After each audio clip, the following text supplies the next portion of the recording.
hyped. I'm always ready to go as soon as I hear the music. Welcome to the Joy Reid Show. Big ups to everybody that is listening on YouTube. I see you all in the chat. Thank you to all our team TJRS people. Monkey Mind, Pamela Leonard. Is that Lori Yer Smith, 1459, Keisha Morton, 8935, Lisa Hockaday, thank you very much. And to everybody that's a team TJRS member, we appreciate y'all. Big ups to everybody that's on the stack listening, as well as everyone listening wherever you get your podcasts. We appreciate you guys. I want to note, as some folks in the chat were noting, Senator Merkley just completed, he's 69 years old, but he's still on fire, of Oregon. He's a Democrat from Oregon. He just completed a 22-hour marathon speech. This is something Democrats are now doing. Note that the senators are working. The House members are not. House Republicans have left town. They've only done like 12 days of work this session, and they've been closed for more than a month, for almost a month. But Democrats in the Senate are showing up, and House Democrats are actually showing up to work. That's why you're seeing them on TV a lot. But he held the floor for 22 hours, railing against threats to the American people posed by Donald Trump. Some of his constituents are in the chat bigging him up. So I will join in bigging him up. We should reach out to him and try to get him on the show. I also want to specifically note, for those who are thinking about this a lot, that I was in an email conversation back and forth with our team, the team that does our back end and helps us take care of this kind of thing, to make sure that we don't have ICE recruiting ads running in our show. This is very important to us. We do not want to help ICE to recruit people who want to thug it out on the streets and take down brown people based on the color of their skin or their accents. The stuff we've been seeing is absolutely horrifying. So we're doing everything we can to make sure that you're not going to see those ads on our show, including on Spotify, but they're also recruiting lots of other places, not just Spotify. And the reason that we are concerned about it is that what we're seeing is these ICE or federal agents or whatever they are, because again, we can't verify who they are. You can buy some of these uniforms on Amazon. You can buy them on Etsy. We don't know who they are. We just know that men, sometimes in plain clothes, sometimes in what look like official clothes, without showing warrants, are snatching people off the street and raiding entire towns and communities. Let's show A1. This is what happened in Chinatown just this week. This is one of their latest raids, whoever these people are.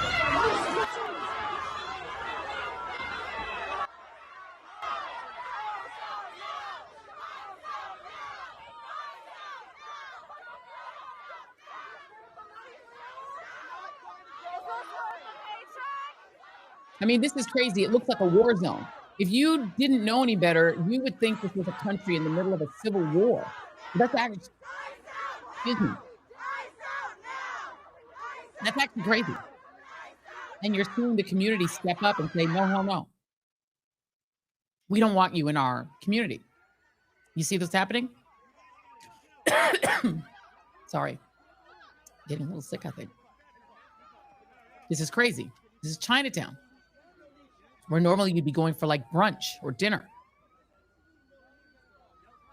It's really crazy. But this is what's happening in the streets of the United States. I want to note that the NYPD went out of its way to say, yo, this wasn't us. We had nothing to do with this. This was not us. They literally put a tweet out. This is the tweet. And I went back and verified to make sure this was live on their Twitter feed, saying we had no involvement in the federal operation that took place on Canal Street this afternoon. Canal Street is like where Jason and I bought our wedding rings. Like, this is like one of the most common shopping places in the country. This is where you can get really great food, really great Asian food. That was way back when. Way back when, like 30, well, I wouldn't even say how many years ago, because I'm young and fresh. Let's go to Illinois now, where this is a really, I want to just warn you, disturbing piece of video.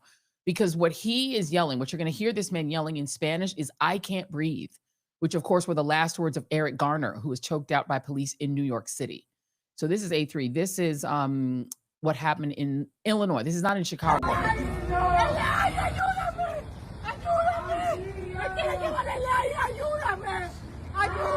Get out of our city.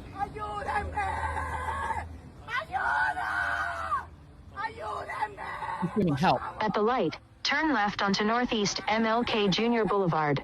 So whoever is filming this is in their car, and they still have their Navi system on. That's what you're hearing. Now you're seeing the man that was in the car, and they're trying to approach. What are you doing? You're in the middle of the street. You want Who are us these? to back up? How do we know they're ICE? How do we know, are they DHS? Are they, what are they? Homeland Security? Like, who are these people? And they won't answer questions. They have masks on. He can't be identified. We don't know if they showed this man a warrant. Listen a little bit longer. You're going to hear him say, "Ide, Ide," meaning he can't get air.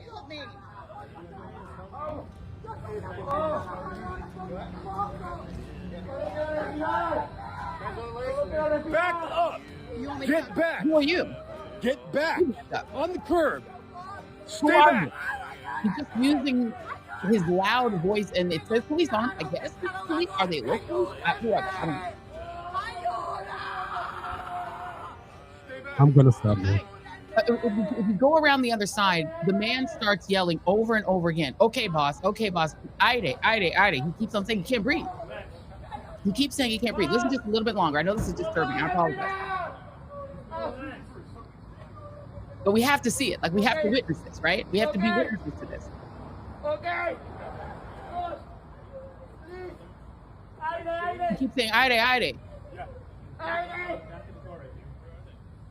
And they're not stopping. We can stop this. This goes on for 2 straight minutes.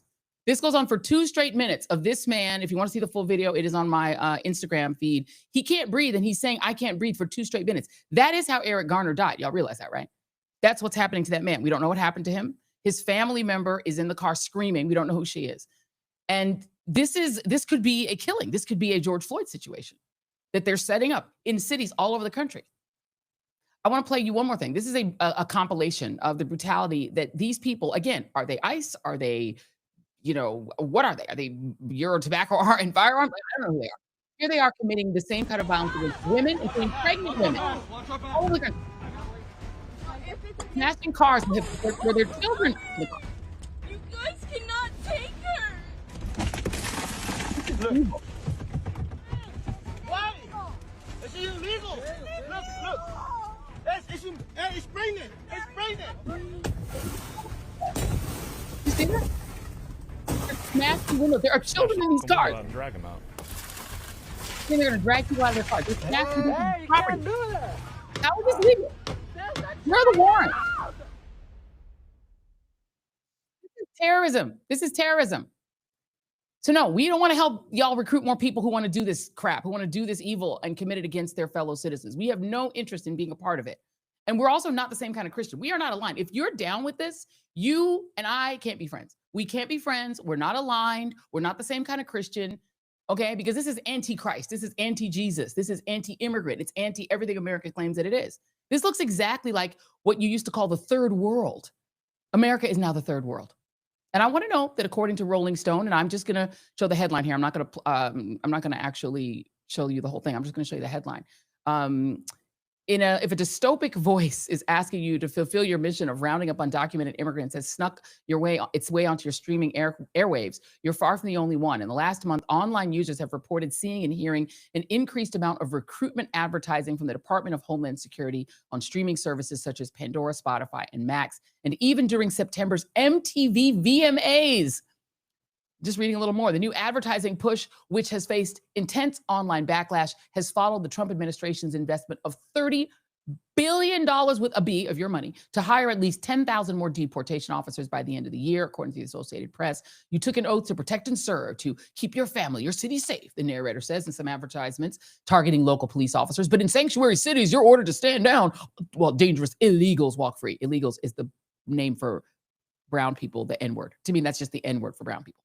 In the last week specifically, music listeners on Spotify's ad-supported free plan have reported hearing similar advertising on the platform, with some choosing to end their membership due to the ads when reached for comment. A rep for Spotify told Rolling Stone that the DHS commercials were part of a broad campaign from the government agency and that it did not violate any advertising policies on the platform. Users can mark any ad with a thumbs up or thumbs down to help manage their ad preferences, the rep said. So if you're on Spotify, you can hit a thumbs down. But the recruitment ads have been running on more than one music or streaming platform, with fans flagging concerns for the ads on Hulu, Max, YouTube, and Pandora over the past 6 months. In a public Pandora community thread started in May of 2025, a user who said they have been a Pandora user for more than 15 years shared that they are canceling their subscription due to an overwhelming number of DHS ads. The thread has received repeated comments from more users sharing their frustration with receiving similar advertisements. This is not a random glitch. It's the result of ad targeting that equates music preference with immigration status. read the user's note. Your platform appears to be allowing or enabling ads that racially and culturally profile users based on the language of the music they enjoy. That's unacceptable. I mean, that's unacceptable. But that's where we stand right now. And no, it is not good and it's not wanted. And the fact that these ads are also running on Telemundo and Univision is especially hideous and gross. Telemundo and Univision, they're running those ads there as well. Joining me now to discuss this and other madness is my good friend, Fernand Amandi, managing partner of Ben Dixon and Amandi, best polling firm in the American South, maybe even in the whole nation, the nation's leading multilingual and multi-ethnic public opinion research and strategic communications consulting firm. If you don't know Fernand, you probably haven't been watching me long, because Fernand and I have been friends for like 20 years. And so he's every time I do a show, I just get Fernand because he has amazing hair and people want to see the hair. I book him for the hair, but also for the facts. Fernand, good to see you, my friend. How are you? Joy, what a pleasure to be here with you, and congratulations. I love this new platform. This is tailor-made for Joy Reid, and you are killing it, as I knew you would. So it's a pleasure to be here again. Congrats again. I appreciate you, as you are as well. So, and you've been in this new media minute for a minute and doing the thing, all the different varieties and consulting and everything else. But I just want to get your response to the idea that DHS, the Department of Homeland Security, Kristi Noem's outfit, is taking ads on Telemundo and Univision, and also targeting ads based on people's language of the kind of music they listen to target more people, to recruit more people to hunt brown people in the street. So first off, we have to call it, Joy, for what it is. I mean, these are terrorist tactics. It's psychological terror. The idea is to basically send the message in all of the forms where they know a lot of the undocumented population are watching or using to get information from, to say, you know, there's no place to run, there's no place to hide. It is the most un-American approach that I can think of. And sadly, Joy, you know, this is not about any kind of a victory lap. And I know you nor me take any satisfaction in this, but this is exactly the environment that we warned the American people for not weeks, not months, years was going to happen. I am ashamed to say that it is even worse than I thought it was going to be.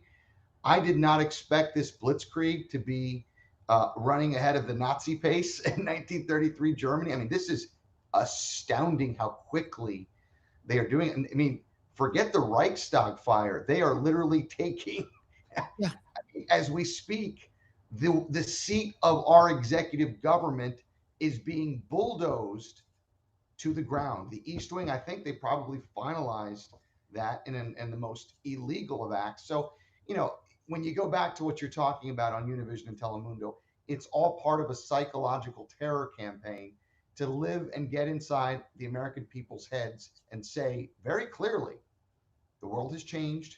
We are in charge. We have the power, and you have none. Absolutely. And Kristi Noem gets a private jet to reward her for sufficiently terrorizing brown people. The more people she terrorizes, the more goodies she gets, right? She gets to go on fancy trips with her boyfriend, who happens to also work in the administration.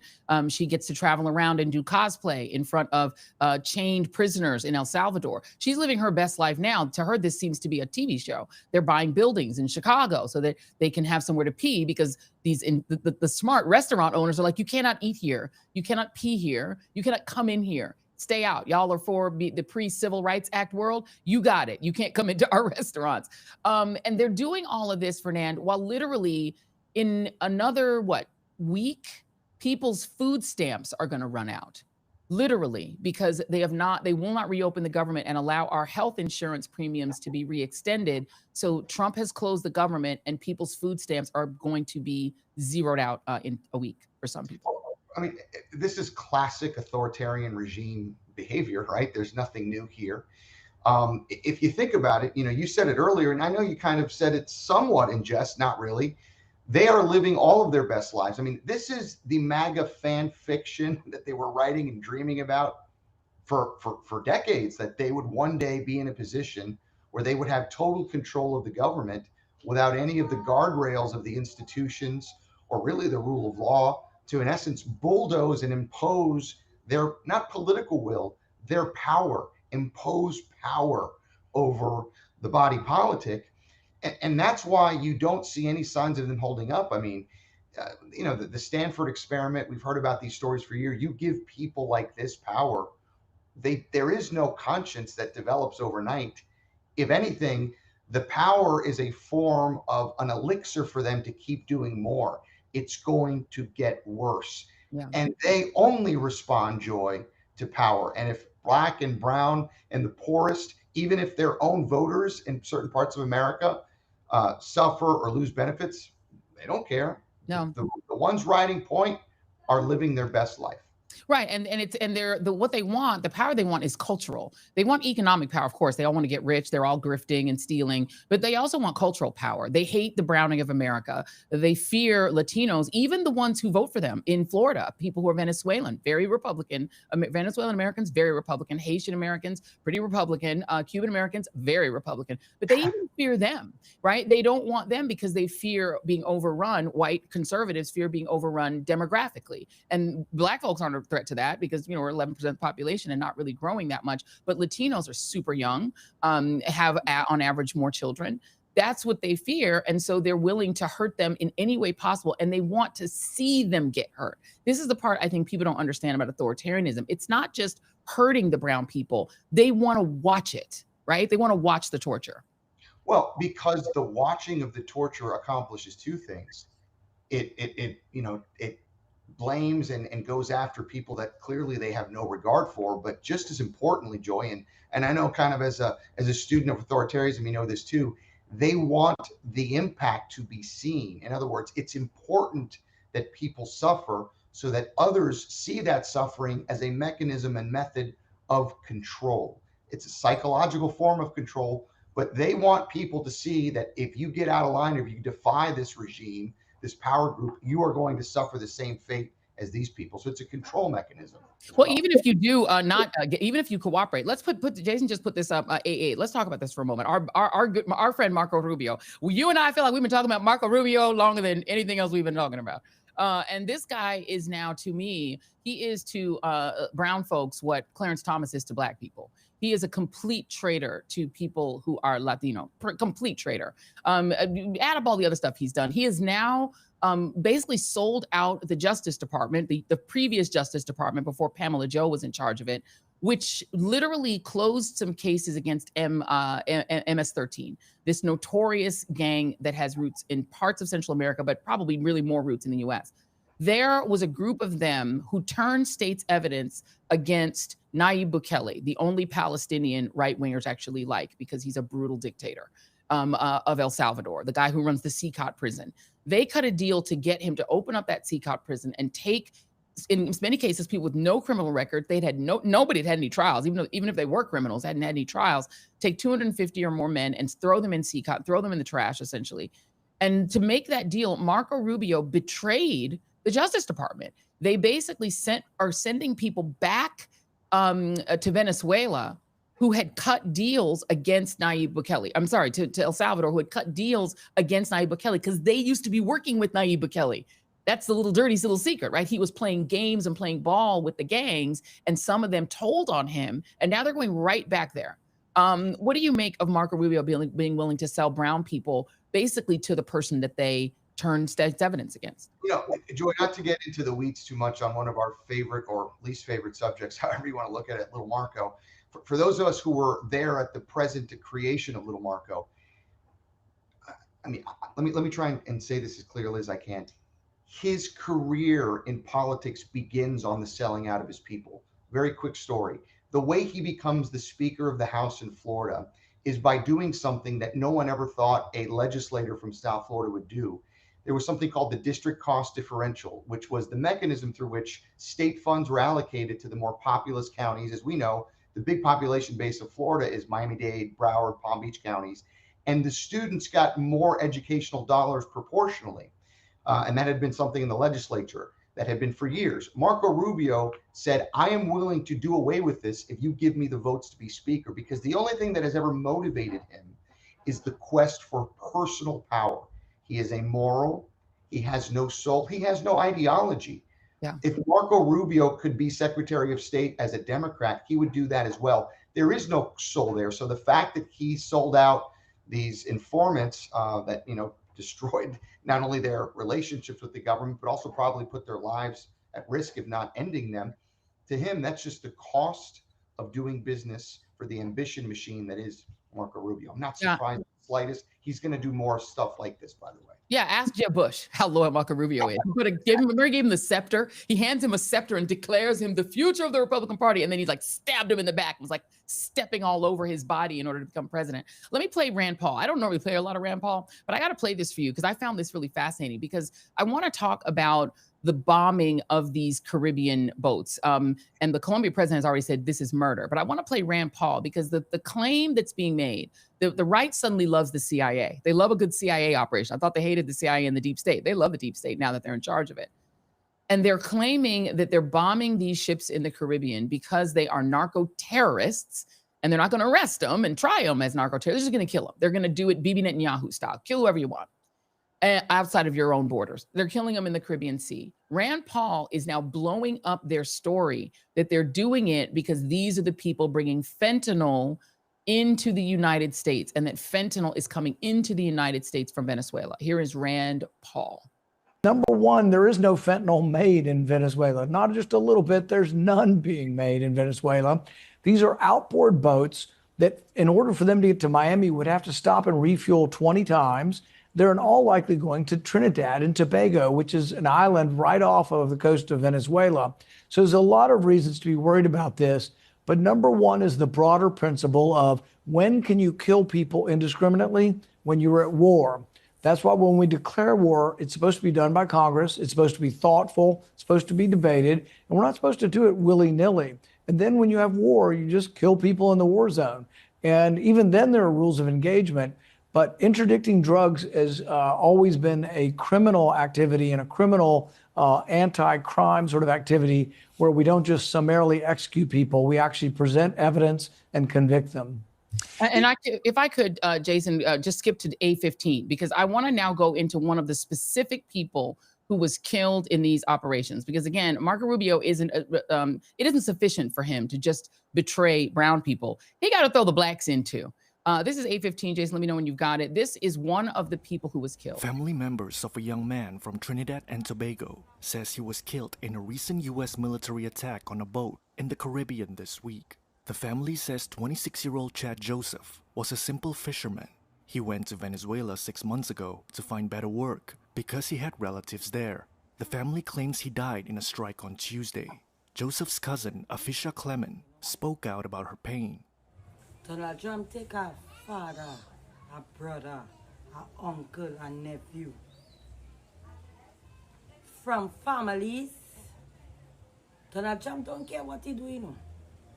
He just targeting one thing in Venezuela. And he's saying it's drug cartels. It's not that. It's not that. Donald Trump, you need to stop your shit and stop killing innocent people. U.S. President Donald Trump has ordered U.S. troops to the Southern Caribbean to fight drug trafficking. They have since hit at least 6 boats they claim were involved in illegal drugs. So far, these attacks have killed at least 27 people, but no evidence of involvement in the drug trade has been shared. The Trump administration has given little info about these strikes, no names of the dead, or details on what was on the boats. Why, if you see a boat have narcotics on it, where's the narcotics? We want evidence, we want proof. There is nothing. The other day, they intercept a boat with 4 men on it. Why they take off the men and them and shoot up the boat after? Joseph's mom, Lenore Burnley, said no one from Trinidad's government has reached out to her. Nobody come and tell us nothing. All we've seen is social media, people coming to put it out there. No police, nobody. A U.S. official told Reuters that a strike on Thursday was the first with survivors. Legal experts question why the military, not the Coast Guard, is conducting these deadly operations. They also ask why the U.S. doesn't try to stop the boats without killing people. Democrats in Congress say the White House hasn't given good reasons or spy info to explain the actions. The Trump administration argues it is fighting Venezuelan narco-terrorists, making the strikes legitimate. Trump also confirmed on Wednesday that he authorized the CIA to conduct covert operations in Venezuela. This ramps up U.S. pressure on leader Nicolas Maduro, whom the U.S. blames for drug ties and criminal gangs. Maduro denies it all and says the U.S. wants him out of power. On Thursday, Venezuela asked the United Nations Security Council to rule these U.S. boat attacks illegal. So, first of all, I take this one pretty personally. My family is from Guyana. Guyana and Venezuela have a connection, right? A lot of people who are from Guyana, they border each other, right? And so Guyanese people, a lot of us have relatives in Venezuela because they're next to each other. And a lot of that land, there was like a dispute at a certain point that parts of Venezuela, they believe Guyana is supposed to be theirs. They want Essequibo, they want to annex it, and they almost threatened to go to war with Guyana to take it. And Trinidadian people and Guyanese people are very connected. A lot of the families intermarry, same accent, same food, so a lot of connection. But this is now dragging in CARICOM, Fernand. This is, to me, a terrifying international incident. The president of Colombia has weighed in. He has called the United States murderers.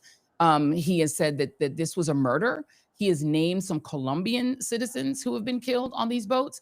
They're killing people from multiple Caribbean and Latin American countries, Fernand, outside the rule of law. Who can stop this? And apparently this is cool with Marco Rubio because he ain't saying nothing. Yeah, I mean, unfortunately, no one can stop it. And the president of Colombia is right. It is an act of murder because there is always still something, even in international engagements like this, called due process. You know, the United States is supposed to project the idea that there is a process through which these things are done. And, you know, this is why you cannot allow criminals to take over a superpower and all of the military hardware that comes with it, because then stuff like this happens.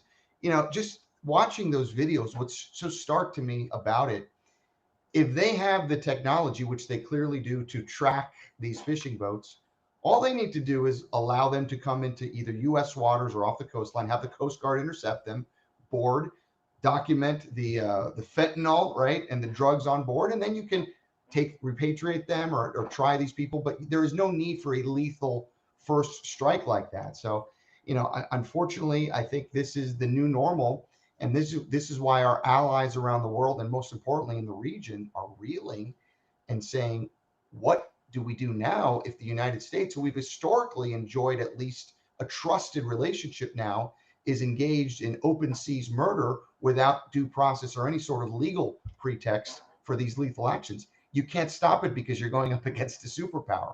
I don't know what the solution is. And the bottom line is now fishermen in the Caribbean Sea are afraid to work. Yes. Because now they face the threat if, you know, this is brown and black fishermen, just the kind of thing that the United States despises. And they see them in a boat and they just figure, well, we're just going to kill them. They're going to do like Bibi Netanyahu does, where it's like, we're going to blow up your cell phone. We're going to say that you're Hezbollah, blew up your cell phone. We're going to say, you know, you're a Houthi, boom. We just blow you up outside of our own borders. Trump is acting like Bibi now, right?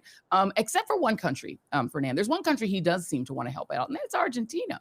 For whatever reason, we're just handing money to them. We're bailing out Argentina with U.S. tax dollars. What the hell is that about? The Wall Street Journal now saying that some private banks are now trying to figure out how they're going to get their money back from this bailout, while Milei, the Argentinian president, is throwing concerts and performing at them because he's got so much cash now from us. Yeah, I mean, this is another bizarre situation, but unfortunately an unexplainable one, because what you have is the administration picking winners and losers with the American Treasury. In this case, the main issue is Milei is basically a Trump-like figure in South America who was kind of like what they hoped the model would be. Mm-hmm. He has been an outright disaster. The Argentinian economy has almost collapsed amongst itself, and they are now facing elections. Just next week, they're going to have their version of the midterms. And this is Trump's attempt to not only try and bring back Milei and help him with this cash infusion of $20 billion while the U.S. is entering what looks like a recessionary type economy and thousands and millions upon Americans are suffering. Also, Joy, it is an effort to take advantage of Argentina because this money does not come at a price. Right. This is where the Trump administration comes in. Argentina is one of the richest countries in terms of natural resources and other elements there, lithium and other pieces that they can come in and have Scott Bessent and others, you know, clean up. They're licking their chops in this situation. This is not free aid, so to speak. There's always a grift, Fernand. There's always some way that Trump and his friends are making money. Exit question to you. I got to talk about Democratic politics just for a moment because you're so steeped in it. Democrats can't seem to wrap their minds around Zohran Mamdani probably becoming the next mayor of New York. And their reactions have been dumb. But let me show you on the right how they're reacting. Jason, this is A14. This is a post that Larry Elder, who is one of the go-to right-wing blacks, this is a post that he put on social media. I find that, I mean, it's a cartoon. He didn't make the cartoon, but he posted it. I find that crazy. Your thoughts? Well, it's not just crazy. I mean, it's the ultimate offensive cartoon. I mean, you're talking about equating 9/11 and the attacks of 9/11 where over, what was it, 3,000 New Yorkers lost their lives. You lost two of the most iconic buildings in an act of premeditated terror that was uninvited. I mean, it's reprehensible. Look, I think when it comes to Mamdani, we're going to have to see what the results are. They've certainly built up the boogeyman aspect, and they would love for him to turn into everything that they're trying to fearmonger about. And hopefully Mamdani understands the challenge, because I think he's going to win the election. I think he's going to be the mayor. And how he acts and chooses to act will either feed into the right-wing conspiracy theories and the fear-mongering, or cause a little bit of recalibration on their side. We shall see. Fernand Amandi, one of my favorite people to talk to, because just one of my favorite people. Fernand, thank you very much.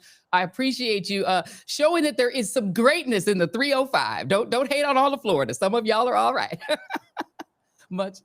Be patient with some of us, please. We're working with you. Thank you very much, Fernand. Appreciate you. Take care. All right. Much love, my friend. Thank you very much. Fernand Amandi, everybody. He can get an applause. He's pretty great. I want to now go ahead and play for you the latest from Mike Johnson. Mike Johnson, the supposedly, God-fearing Speaker of the House. He was asked not by liberals, but by a conservative host on Conservative News Nation why he will not swear in Adelita Grijalva, who has won a special election in the great state of Arizona. Here he is being asked, not by liberals, but by conservatives. This is B1. This is him being asked. On the Epstein files, there she is there speaking. Why won't you swear her in? Yeah. I mean, again, they're becoming experts at distraction and red herrings. This has absolutely nothing to do about Epstein. This is a scheduling matter. As soon as the Democrats vote to reopen the government, we will get back to the regular order and session of Congress, and that'll be, I'm sure, among our first orders of business is to administer the oath to the newly elected representative. This is just a matter of the schedule. In a pro forma session, no one's there in the chamber. It's literally sometimes 3-4 people. You have a clerk and whomever is serving as the interim speaker. They bang the gavel in, they say the pledge, and they bang the gavel out. That's it. It's just to keep Congress functioning. It's a tradition of the institution. But we'll do it right and do it in the right way as soon as everybody gets back here. I understand, and that makes perfect sense until we look back and see that there have been Republicans sworn in during pro forma sessions. So why should it be different for a Democrat? The great question. There was a unique exception made when the 2 Florida representatives were sworn in earlier this year after winning a special election. And the only reason we did that is because it was previously noticed for that date, and they flew all their families and friends in for the ceremony. So because they were here and the session got canceled, we just went ahead and did it because their families were here. That's the main purpose of it. But, so if she flies in her family, would you guys do it? Grijalva, she'll get the full bells and whistles. It hasn't been scheduled because we don't schedule things for pro forma. No, but they're trying to make an issue out of nothing. I've looked forward to welcoming her. She's congratulated for having won her father's seat. He served a long time. She'll have a great career. But, again, these are distractions. We have to get the government open so that we can get all these regular processes working again. That's all this is. All right. Okay. Yeah, sure, Mike. By the way, the Attorney General of Arizona is now suing Mike Johnson to demand that Adelita Grijalva be sworn in. And joining me now is Adelita Grijalva. She served on the Tucson Unified School District Governing Board and the Pima County Board of Supervisors, where she became the first Latina chair. In 2025, she became the first Chicana elected to represent Arizona's great 7th congressional district, succeeding her great late father, Raul Grijalva. Congresswoman-elect Grijalva, welcome. Thank you so much. Thanks for having me. Thank you so much for being here. It is great to finally meet you. We have been working with your team for a while to try to get you here because we are excited about you because you have made some promises that I think are pretty important. Many of them on the bread and butter that your district needs, trying to get healthcare into their hands, trying to make sure that people get the food stamps, get the medical assistance they have from Obamacare, but also the Epstein files. Yes. Do you believe still that that your promise to be the 218th vote to release the Epstein files is why you're not being sworn in? I absolutely do. Yes, because this speaker actually ended session early, a week early, sent everyone home to avoid having to vote about the Epstein files. And then I'm the 218th signer. And so, you know, he keeps saying this has nothing to do with Epstein. Well, then swear me in. If it has nothing to do with Epstein, swear me in. Are you willing to fly in your friends and family? Because apparently that is what it takes to get Mike Johnson to swear you in. He needs to see friends and family fly in, come into DC, spend the money to come. Are you willing to fly in your friends and family to get it? They were already coming on October 7th. I had everyone already on their way. And then, you know, he canceled votes and has continued to cancel votes. Part of the problem here is that when he says, well, you know, first it was, and just so you know, first it was, I needed to have my race certified, even though the 3 other Caucasian men that were sworn in didn't need to have their race certified. I love how the rules are always different, right? Always different. Yeah. And also, I mean, he just continues to be debunked on shows that are friendly to him and this administration, where it's like, but do you see how this looks? It's like, everyone sees how this looks. It's very transparent. And one of the things that he has been saying now is, well, you know, she has a computer, she has a phone, she should be offering constituent services. It's like, well, if I can do that, if I'm not sworn in, so I technically don't have constituents, but if I can offer constituent services, then can I also sign the discharge petition? Right. Because, you know, this little piecemeal of like giving me some of the opportunity to serve, giving me the keys to my dad's old office, but not letting me really fully get sworn in has been incredibly problematic and really worse for Arizona. And the Attorney General of the state has sued, saying, look, 800,000 some odd Arizonans basically are paying taxes and have taxation without representation. Because yes, you have a phone and an office, but you technically are still a congresswoman elect. You are not their congresswoman, meaning you cannot really serve your district, right? Correct. And the other issue that we've seen is people have done their homework. They're like, okay, how can we get around him? Someone else can swear you in. A notary could do it, another member of Congress, right? But it still takes an act of Congress or direction in order to get that done. And so I could be sworn in by a federal judge, anybody really, but he still has to call the vote, call us into session to do that. And that's going to be the bigger issue. Do you believe, and have you heard, because I know all the Democratic members are talking to you and speaking with you, that what's happening on the other side, because I have heard about a pressure campaign against the 4 Republicans, Nancy Mace, Marjorie Taylor Greene, for whatever reason, Kristen Boebert, yes, and Massey, that there's a pressure campaign on them. Massey probably won't move to get one of them to flip, and that the one I've heard is getting the most pressure is Boebert, and that if she were to say, okay, fine, I'll come off of the discharge petition, then they would swear you in. Right, and I think that this time he's using it to do that. I mean, this whole idea that, you know, the Senate needs to pass a budget in order for the House to go back into session. It's like, it's already been voted down, I think 11 times, something like that. So really, wouldn't that be incumbent if you really want to do any kind of leadership, if you really want to get out from this shutdown, to be at the negotiating table and figure out if there is a budget that we as the House in a bipartisan way can support, and maybe put that forward for senators to consider. Well, and just to explain to those in the audience, thanks to everybody in the chat that are talking about, they're getting a lot of love in the chat right now. I will let you know, Senator Representative-Elect Grijalva, so that people understand this. The House already passed their version of the budget.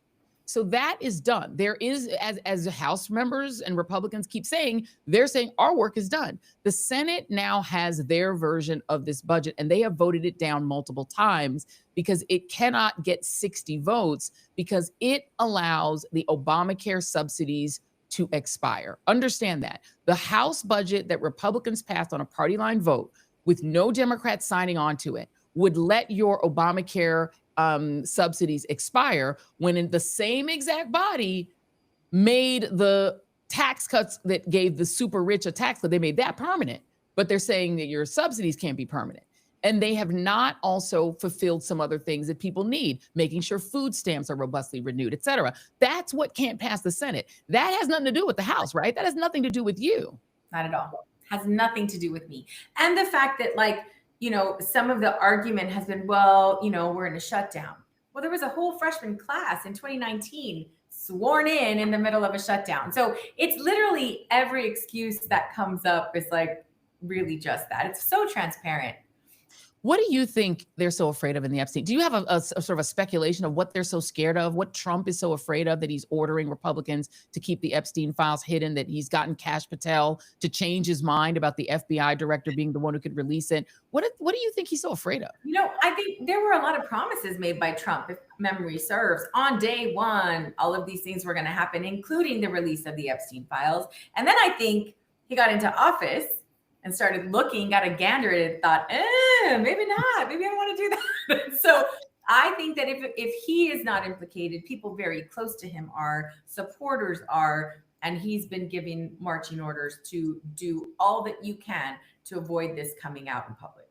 Let me ask you while I have you, what are the key concerns people are telling you they would like you to start addressing ASAP once you're sworn in? Really, it is pulling back some of these executive powers of Trump.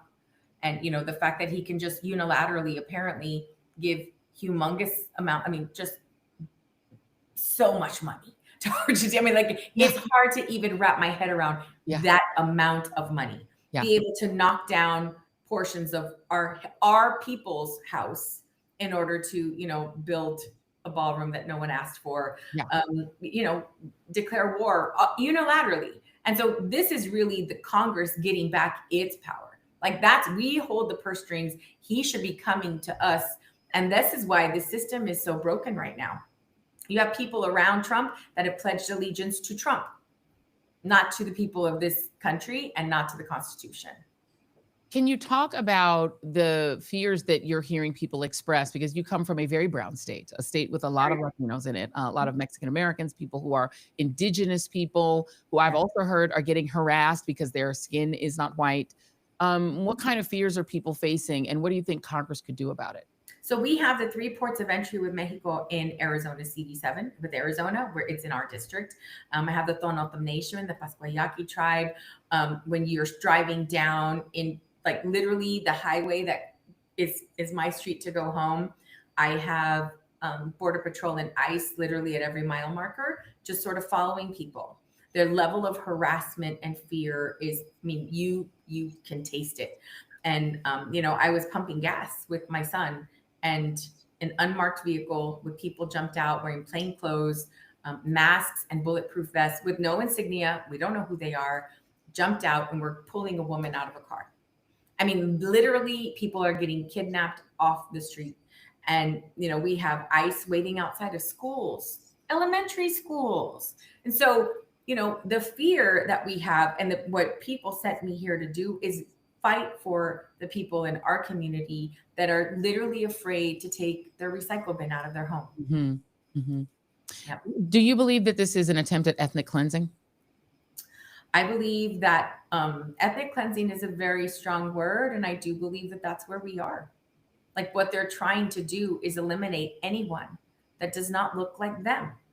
And what the irony is that we have in the Latino community, we're not one homogenous group. We don't have one, ideology, like political ideology that we follow. But there are people that voted for Trump saying, well, I didn't think that meant me. Yeah. Now, welcome to the party, because if you don't look like him, you're the them.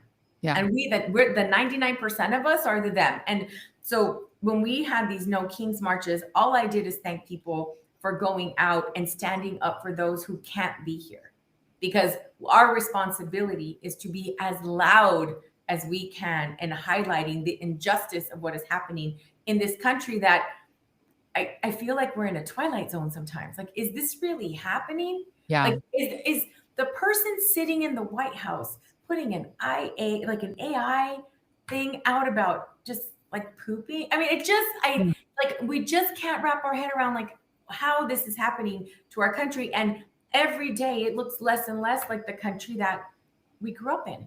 Yeah. Well, Rod Streamer, who is one of he's a performance artist comedian who I interviewed on Monday, gave me one of the best explanations for that. The, pooping from a plane and all of that and dressing up as a king and everything in the AI is that Donald Trump is doing WWE. That he's using, right? He's doing the tactics that were used during WWE, and that he was a big, he's a Hall of Fame WWE performer, and that all of this is performance art on his side. It entertains his base, but they're entertaining his base. He's entertaining his base by mocking liberals, trans people, women, Black and brown people, because they want them to be an object of ridicule. I mean, encouraging violence and encouraging and continuing to do they are not us. Yeah. You need to turn your energies against them. They're the enemy of the state. We're not. I mean, this community was built on the backs of people of color. That's literally right. Every opportunity that we have in this nation, that there is the tapestry of our nation is built on immigrant labor. And also built physically on what was Mexico. So if you are west of the Mississippi and you got a problem with there being brown people, the border crossed them. They did not cross the border. They were already there. Break it to y'all, but they were already there. Adelita Grijalva, please come back anytime, especially once you are sworn in. We're excited for you to be a member of the United States Congress, because we can tell you're going to be a very effective member at representing your folks in Arizona. Thank you. I appreciate that. Thank you so much.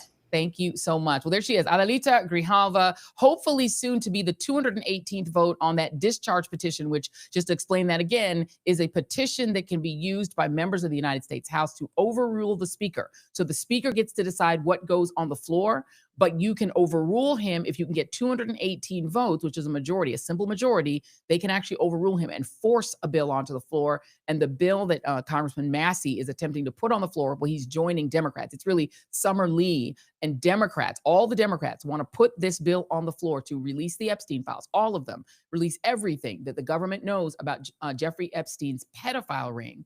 And Donald Trump, the guy who's now apparently considering commuting the sentence or pardoning the diddler, that guy who may also be considering the same thing about Ghislaine Maxwell, maybe a pardon or a commuted sentence. So he seems to be not against the sex pests who target children or women, not against them, didn't have a problem with them. We're going to talk about another one soon. But he really don't want them Epstein files out. And all the Democrats would vote for it. They only have 4 Republicans that they need to make it 218. And those 4 Republicans are getting the pressure campaign of their lives to try to make them not do it. All right, let's go on to one of those problematic figures in the last few minutes that we have in this first hour of the Joy Reid Show. I want to give you an update on the pro-Hitler youth. The pro-Hitler youth is what we're calling them. And as Vice President J.D. Vance reminded us, they're just little boys and girls. They're just children, just kids. And in this case, it's not the pro-Hitler racist calling Black folks monkeys kid chat, not that kid chat, a different pro-Hitler Republican on a whole different group chat. Wee child Paul Ingrassia, just a child, just of 30, a baby of 30, a babe of 30, has withdrawn his nomination to become Donald Trump's wholly unqualified pick to lead the Office of Special Counsel. And of course, he announced that in a tweet, as one does. That's the way you announce things in Trump world. You tweet out, and he said, there he is, saying, I will be withdrawing myself from Thursday's hearing. His hearing was supposed to be Thursday to lead the Office of Special Counsel because, unfortunately, I do not have enough Republican votes at this time. I appreciate the overwhelming support, yada, yada, yada. Rick Scott of Florida had said he doesn't support him. John Thune had said, I don't know about supporting him. He was starting to lose support. But why did he do that? Well, it is because despite the MAGA takeover of America, political gravity apparently still exists. Mr. Ingrassia withdrew after the revelation of a series of text messages to other Republicans in which he bragged about his Nazi streak. Nazi streak. Let's read from a little bit from the Politico story on the Nazi streak guy. And it says here, Paul Ingrassia, President Donald Trump's embattled, I'm just going to read the story. I know I'm not going to put up on screen. Embattled nominee to lead the Office of Special Counsel told a group of fellow Republicans in a text chain that the Martin Luther King holiday should be tossed into the 7th circle of hell, and said he has a Nazi streak, according to a text chat viewed by Politico. Ingrassia, who had a Senate confirmation hearing scheduled literally tomorrow, made the remarks in a chain with a half a dozen Republican operatives and influencers, according to the group chat that Politico found. And some of the things he said were that MLK Jr. was the 1960s George Floyd, and his holiday should be ended and tossed into the seventh circle of hell where it belongs. And that is what he wrote, not like in like 2010, but literally in January of last year, January 2024, according to the chat. And one participant responded with 2 words to that: Jesus Christ. Let me put up a couple more of this 30-year-old child, this little wee kid's text. He wrote, "Never trust a Chinaman or an Indian." Never trust a Chinaman or an Indian is one of his other posts. Never trust a Chinaman or an Indian. Never. He added a never to that one. And that one was about the self-flagellating wannabe member of the Whites Only Club, Vivek Ramaswamy. Vivek also being the middle name, being the name of J.D. Vance's son, Vivek, because his wife, Indian. So he could have been saying about her too. Here's another one of his texts. Here's one, and this is including him saying, "No more MLK Day, no Quan." Oh no, this one is, "I do have a Nazi streak in me from time to time. I will admit it." And according to Politico, one of the people in the text group said in an interview that Ingrassia's comment was not taken as a joke, and that 3 participants pushed back against Ingrassia's statement. So they didn't take it as a joke. His lawyer's now saying they were jokes. They were just jokes, just guffaws. Here's a bunch more. This is a group of texts. There we go. We're going to put those up on screen. Here's him saying, "I said we're making Kwanzaa illegal in the next Trump administration. That was the gist of my tweet. No Moulignon holidays." That is basically an Italian word, like that's the N word. "From Kwanzaa to MLK Day to Black History Month to Juneteenth, every single one needs to be eviscerated." So that was another one of his interesting tweets.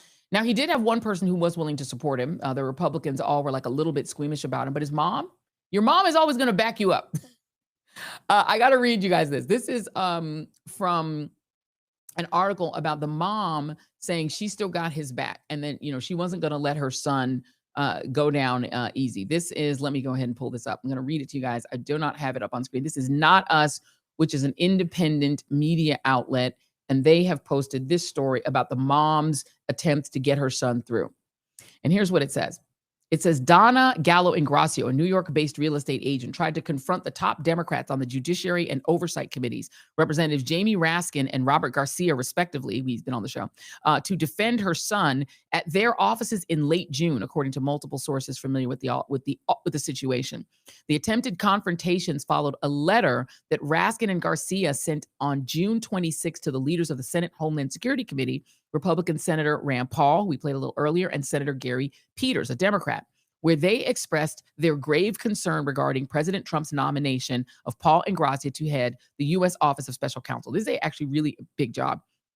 Mr. Ingrassia is unfit to serve as special counsel, and his nomination is insulting to the American people, the letter reads, citing the 28-year-old at the time's inexperience, defense of January 6 rioters, and close association with anti-Semitic extremists.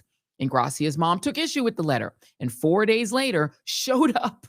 She showed up unannounced to Raskin's and Garcia's personal offices. When she arrived at Raskin's office, which was locked during the day due to threats that Raskin receives, Donna began knocking. When staff opened the door, she said, "You may have heard of my son Paul," and demanded a meeting with Raskin, a source familiar with the encounter told Not Us. She then pressed staff about why the door was locked. Staff informed her the door was locked because of threats that Raskin receives. Donna responded, "What kind of threats?" The source told Not Us. She continued to press staff for a meeting with Raskin. Staff informed her that he was not in Washington, D.C. because the House was on a district work period. The same day, Donna also sought out Garcia. She showed up to Garcia's personal office and similarly demanded a meeting with the congressman. A second source familiar with the matter told Not Us. Donna then told staff that Garcia was saying disparaging things about her son, and she wanted to make sure that she could give him a piece of my mind. So the mom seems nice. Creepy. Now, I should note that, Republicans like Rick Scott and John Thune, whose objections finally tanked him, they kind of should have known that he was a little off. Let me put up another story. And this is a story from Politico from back on October 10th. This is about almost 2 weeks ago. And this is C9. Same guy. In late July, Paul Ingrassia, the White House liaison for the Department of Homeland Security, that's his job that he had at the time. He was 28 years old at the time, arrived at the Ritz-Carlton in Orlando, Florida, with a lower-ranking female colleague and others from their department. When the group reached the front desk, the woman learned she didn't have a hotel room. Ingrassia then informed her that she would be staying with him, according to 5 administration officials familiar with the episode. Eventually, the woman discovered that Ingrassia had arranged ahead of time to have her hotel room canceled so that she would have to stay with him, those officials said. What? The woman, a fellow Trump appointee, initially protested the room arrangement, but not wanting to cause more of a scene around other colleagues, she relented, according to the officials. So the two, who knew each other previously as friends, went to the room and slept in separate beds. Ingrassia's attorney said no last-minute changes were made to the hotel reservations. What's not disputed is that the two ended up sharing a room on the business trip and that it resulted in an official investigation. The fallout from the incident has been the talk of the upper echelons of DHS ever since. It adds to a swirl of controversy surrounding Ingrassia, a 30-year-old conservative lawyer and activist who is President Donald Trump's nominee to lead the Office of Special Counsel, which deals with federal employee whistleblower complaints and discrimination claims. Ingrassia would be 2 decades younger and less experienced than recent leaders of the agency. So basically, they could have known back quite a while ago that he was problematic, but they nominated him anyway for an even bigger job. But, it's fine. They've already got Pete Hegseth, the lady from WWE, who's, she and her husband were accused of abusing maybe some of their wrestlers, RFK Jr. and Trump in the game. So, YOLO. But, getting caught literally saying he's pro-Hitler, too much, too much. But it is interesting that when he was just a sex pest, apparently, allegedly, maybe, it was fine. It was fine. Coming up in our next hour, as we set up for you on Monday, we're going to talk Mississippi and the Democratic Party and how to actually accumulate power. The Democrats have their own issues, and it's not that they've got a bunch of people saying they're pro-Hitler. Although there apparently is a guy running in Maine who has some tats that are problematic, but he's catching hell from the Democrats. They're not like, he's just a kid. There's nothing wrong with having a few tats that might be pro-Hitler. And he's literally like, I will take these tats off my body. I will remove them from my physical frame in order to run for this Senate seat against, what's her name? What's her name? She's always giving Trump a break. She always says, I believe. Susan Collins. Susan Collins. He's running against Susan Collins. Susan Collins, who speaks like this, and she's running for re-election. And this guy is like, yeah, I might have a few tats, maybe Hitlery. But the Democrats aren't great. I mean, they're barely supporting Jay Jones in Virginia because he sent some untoward text messages to a Republican white female friend. And they're like, throw him overboard. Let the right-wing Republican who won't sue on behalf of federal workers who mostly live in Virginia and Maryland, forget about that. He's got to go. Democrats are very different. You're different. Remember Al Franken? He took a goofy picture and the Democrats are like, get out. Get out.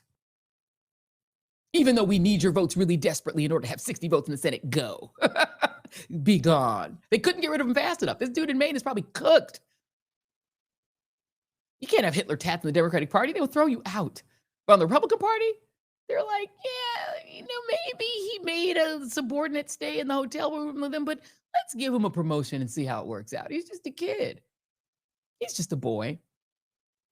That's how they feel about their young man. You never grow up. And by the way, this idea of never growing up is actually historically a piece of what American history is, right? When white men, young white men, would lynch a man or burn an entire town to the ground because they were mad at one black person who rode in the elevator and brushed up against a white woman. They boys will be boys.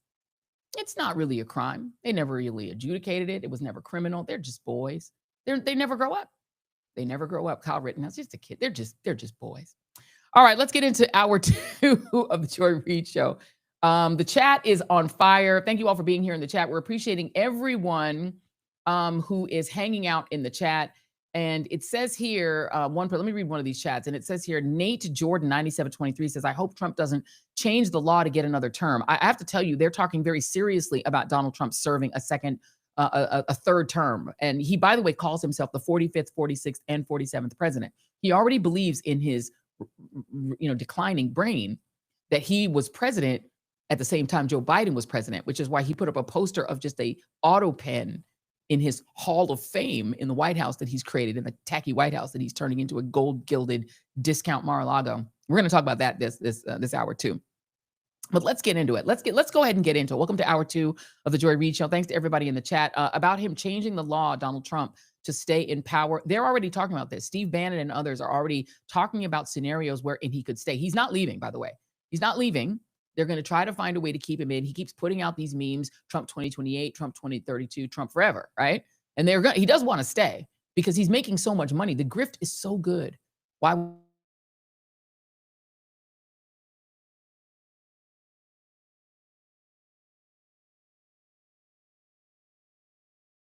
me show you all the state of White House demolition. It is pretty bad. The New York Times is now reporting that they're not just taking down a wall of the East Wing. They're taking essentially the whole thing down. They are effectively dismantling the entire East Wing of the White House. This is D1. We can show you guys what it looks like as it's being demolished. There it is. This is a fast, sped up vision of what they've done so far. But they're cracking that sucker open. And the New York Times is now reporting that President Donald Trump's plan to add an expansive ballroom to the White House will mean the demolition of the entire East Wing. The entire East Wing. Which was expected to be fully torn down by this weekend, according to a senior administration official. Mr. Trump had pledged that the East Wing would not be touched by the construction, one of the largest renovations to the building in decades, even before the change of plans. People are really upset about it because it's not just taking down part of the East Wing, it's taking down the whole thing. This is a little video. This is an AP quickie story. It's about a minute long. Please take a listen. This is the AP talking about what Donald Trump is doing and what the East Wing actually is. This is D2. A historic piece of the White House is disappearing. Demolition of the East Wing has begun, making way for President Trump's new $250 million ballroom. Franklin Roosevelt constructed the primary structure of the East Wing in 1942, and it's long served as the main entry point for guests and tourists. It was designed as a graceful passage toward the White House residence, lined with portraits of first ladies and framed to the south by the Jacqueline Kennedy Garden. Beyond its historic halls, the East Wing also houses the Office of the First Lady and the White House Social Office. The White House on Monday started tearing down part of the East Wing to build President Donald Trump's ballroom. The Republican president has said he's adding a 90,000-square-foot ballroom because the East Room, the largest room in the White House with an approximately 200-person capacity, is too small. Trump said the ballroom will fit 999 people. Donald Trump is making his mark as a president, for sure. He has stacked the United States Supreme Court. It is a Trump Supreme Court. He is going to physically change the White House. It cannot be changed back. And he's not making any of it better. He's making it tackier, uglier. I promise you they're going to rename the Kennedy Center the Trump Center and make it the Donald and Melania Trump Center. They're taking everything in this country and remaking it in his tacky, nasty, wicked image. All of it. And by the way, Donald Trump had promised that not one dime of your tax money was going to go into this monstrosity. So I guess the obvious question, right, is who's paying to turn the White House into a discount Mar-a-Lago or a bad Marriott or whatever you want to call it? Well, the BBC has some answers about who is paying for this. This is a BBC story. We're just going to put the headline and I'm going to read you the actual story. Who's paying for Trump's White House ballroom? A dinner for potential donors held at the White House on 15 of October included senior executives from prominent U.S. companies, including Blackstone, OpenAI, Microsoft, Coinbase, Palantir, that's the big surveillance company that's going to be surveilling us now, Lockheed Martin, the military company, Microsoft, Amazon, and Google. Also present was Woody Johnson, the owner of the New York Jets NFL team, and Sherry and Edward Glazer, who together with their siblings own both the Tampa Bay Buccaneers and Manchester United. A pledge form seen by CBS News, the BBC's U.S. partner, suggested that donors could be eligible for recognition for their contributions. While plans are still being finalized, that recognition could potentially take the form of names etched into the structure. The White House had originally said that the gigantic structure would have a seated capacity of 650 people. This week, Trump said it would be able to hold 999 people. Only one contributor so far has been revealed. Court documents show that YouTube will pay $22 million toward the project as part of a settlement with Trump regarding a lawsuit over the suspension of his account following the 6th January 2021 riot at the U.S. Capitol. But it is unclear how many of the rest of those in attendance may have pledged to donate or how much. An official list has yet to be published. The White House officials say they plan to reveal one. Documents obtained by CBS indicate the donations will be handled by the Trust for the National Mall, a nonprofit that works with the National Park Service and fundraises for projects on the mall and at the White House. At the event for potential donors, Trump said many of the attendees had been really, really generous and said that some had asked whether $25 million was an appropriate donation. I said, I will take it, Trump remarked. The corruption man. And, maybe can also just throw in some coins from the, crypto money he's been grifting, or the tax money that he's about to steal from the Department of Justice, from which he is demanding, and I do not misquote, $230 million. He wants a $230 million bribe to pay him for having been indicted legitimately for stealing classified documents and taking them home to his Mar-a-Lago bathroom, throwing them in a shower, and also trying to overthrow the government. Here he is defending that. This is D5, in which Trump says essentially, show me the money. Show me the money. In the country, it's interesting because I'm the one that makes the decision, right? And, that decision would have to go across my desk. And it's awfully strange to make a decision where I'm paying myself. In other words, did you ever have one of those cases where you have to decide how much you're paying yourself in damages? But I was damaged very greatly, and any money that I would get, I would give to charity. Yes, and of course, by charity, he means what he and his family have always meant by charity, TrumpandHisFamily.org. Trump's history with charities ain't good. In New York, his family defrauded the donors to his charities. He used his charity to pay Pam Bondi $50,000 for her campaign, and then said, I didn't know we used the charity for that. His charities are all literally grifts. There was a kids' cancer charity is the one that was finally the final straw. And Letitia James got them for that and made it so that he and his family can never operate a charity again. So I don't know where they're going to base this charity. They can't base it in New York. They're not allowed to have charities in New York because they defrauded cancer-stricken children. Let's take a vote in the chat. Should we popularize the hashtag Stop the Stealing?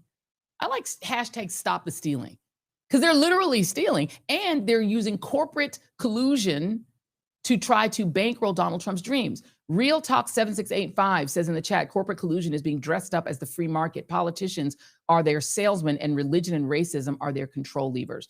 And did that with a $5 coin in the till. Thank you very much. We appreciate it. Real Talk from Real Talk.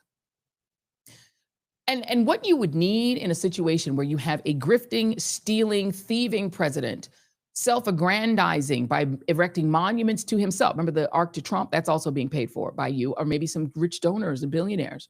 That's all happening while food stamps are being taken away from people, and people cannot get their health care subsidies extended because the Republicans are saying they don't want to, because only tax cuts for the super rich get to be permanent. The subsidies for you have to stay temporary. All of that is happening. And you know who could stop them? Congress. Congress could stop them, the House and the Senate.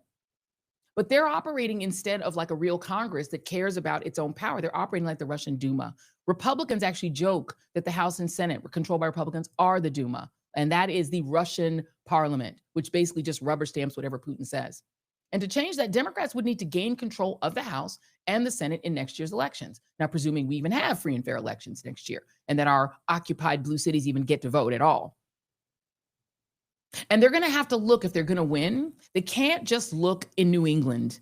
They can't just look to the Rust Belt. They're going to have to look in places they normally don't look, like the South, where ironically, based on history, it is Republicans who are leading the nation from there, from that region. It is the South that is actually leading the country in terms of where the power is, which makes you wonder which side actually did win the Civil War.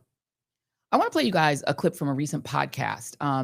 It was very interesting. And in it, there was an interesting discussion about the South, Democrats, and power. This is D7 for Jason, whenever. The person that developed Project 2025 from Louisiana. One of our latest Supreme Court justice from Louisiana. Speaker of the House. Speaker of the House, one of the most powerful voices, positions in the Republican Party and in America from Louisiana. And number 2 in the House. And number 2. Steve, all these people and the agenda for the Republican Party being developed right here in Louisiana. why wouldn't the Democratic Party invest more in Louisiana? And you spent $300 million in Wisconsin. What? Are you kidding me? Nothing about that makes sense to me, right? When you look at Mississippi, is almost 40% black. If black people vote with you 90% of the time, if black women are with you 92% of the time, and black men are with you over 80% of the time, you would not go to a place where 40% of the people in that place are on your side, and then you just got to go get 15%, 20% of the other side to agree with you. You would go with those people? Either you stupid or racist. Yeah. Or both. Or both. I think it's got to, at this point, I don't know, it's got to be a little bit of both. I think you are either, when I ran against Luke Mixon and John Kennedy, I paid about $5 a vote. Mixon paid about $8 or $9 a vote. Kennedy paid about $40 a vote. What does that mean? That means for the 250,000 people that I got to vote for me, I only paid $5 a vote. For the 800,000 votes or 600,000 votes Kennedy got, he paid $39 per person to get that vote out. In Texas, you need 5 million people to vote to win an election. In Louisiana, you need 700,000 people to vote to win an election. So if I only need 700,000 people to win, right? And the investment is about $5 to get that 700,000. What would happen if I spent $30 a vote, $25? I ain't even asking you to spend what you spent somewhere else. I'm just telling you, if you gave Mississippi $25 a vote, what would it do? We've never even tested the theory to find out. The proof that it would do something is Georgia. The only place in the South where you've seen them really invest in black people is Georgia. What did it produce? 2 Democratic U.S. senators. The only place in the country where you done stole 2 seats in the country and is Georgia, governor. Right? You don't do that over and over again? And in Mississippi, where you just heard, that was obviously Gary Chambers Jr., who you've seen on this show, one of the best at really explaining the reasons to vote and the power to vote. And he's absolutely right. And he's from Louisiana.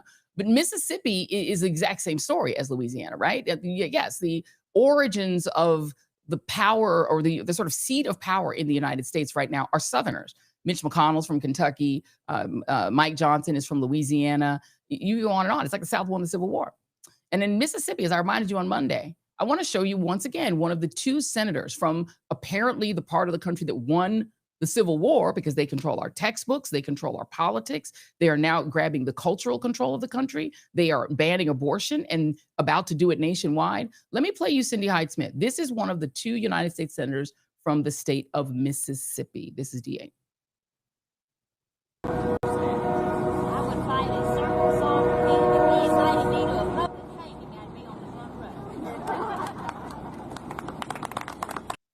Why shouldn't that lady, the front line and hanging lady, get a well-funded challenger? Joining me now, the man that you saw in that previous clip, Louisiana political activist and consultant Gary Chambers Jr.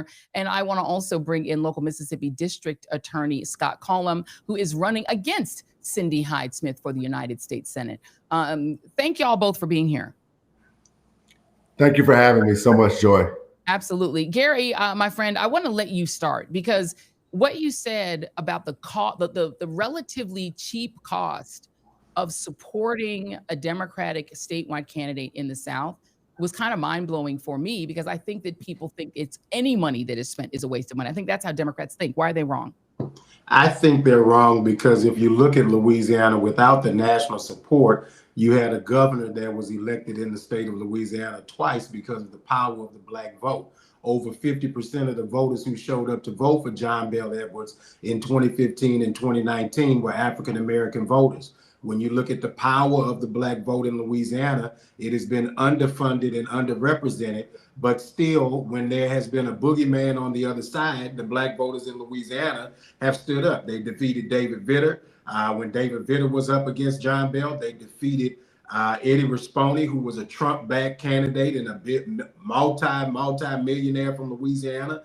And so we were also one of the last southern states to have a Democrat in the U.S. Senate before Georgia was fortunate enough to gain 2 senators. And why does it matter that Georgia gained 2 senators? Because Georgia is also a 33% black state, where when you mobilize the black voters of that state with the forward-thinking white working class voters of that state, you can deliver working class voters a winner on their side. You can deliver a Democrat in those states.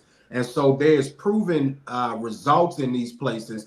The question I have is, why is the investment not here? When you see the investment in a senator like John Fetterman, who continues to flip all over the place on issues, and then you've lost the other U.S. Senate seat in Pennsylvania. The question is, why do you continue to spend $300 million in Pennsylvania when you could split $150 million between Mississippi and Louisiana? $75 million would be transformational for both of our states. Brother Scott would be on his way to be a United States Senator, and they'd have another vote in the United States Senate. But if you have a party that is committed to not having a real autopsy of how did we get here, then you'll continue to repeat the same mistakes. Cindy Hyde should never have been elected to the United States Senate because there was a qualified black candidate that ran against her 6 years ago, but because he was not invested in Mike Espy, because there was no investment in him, there was not a return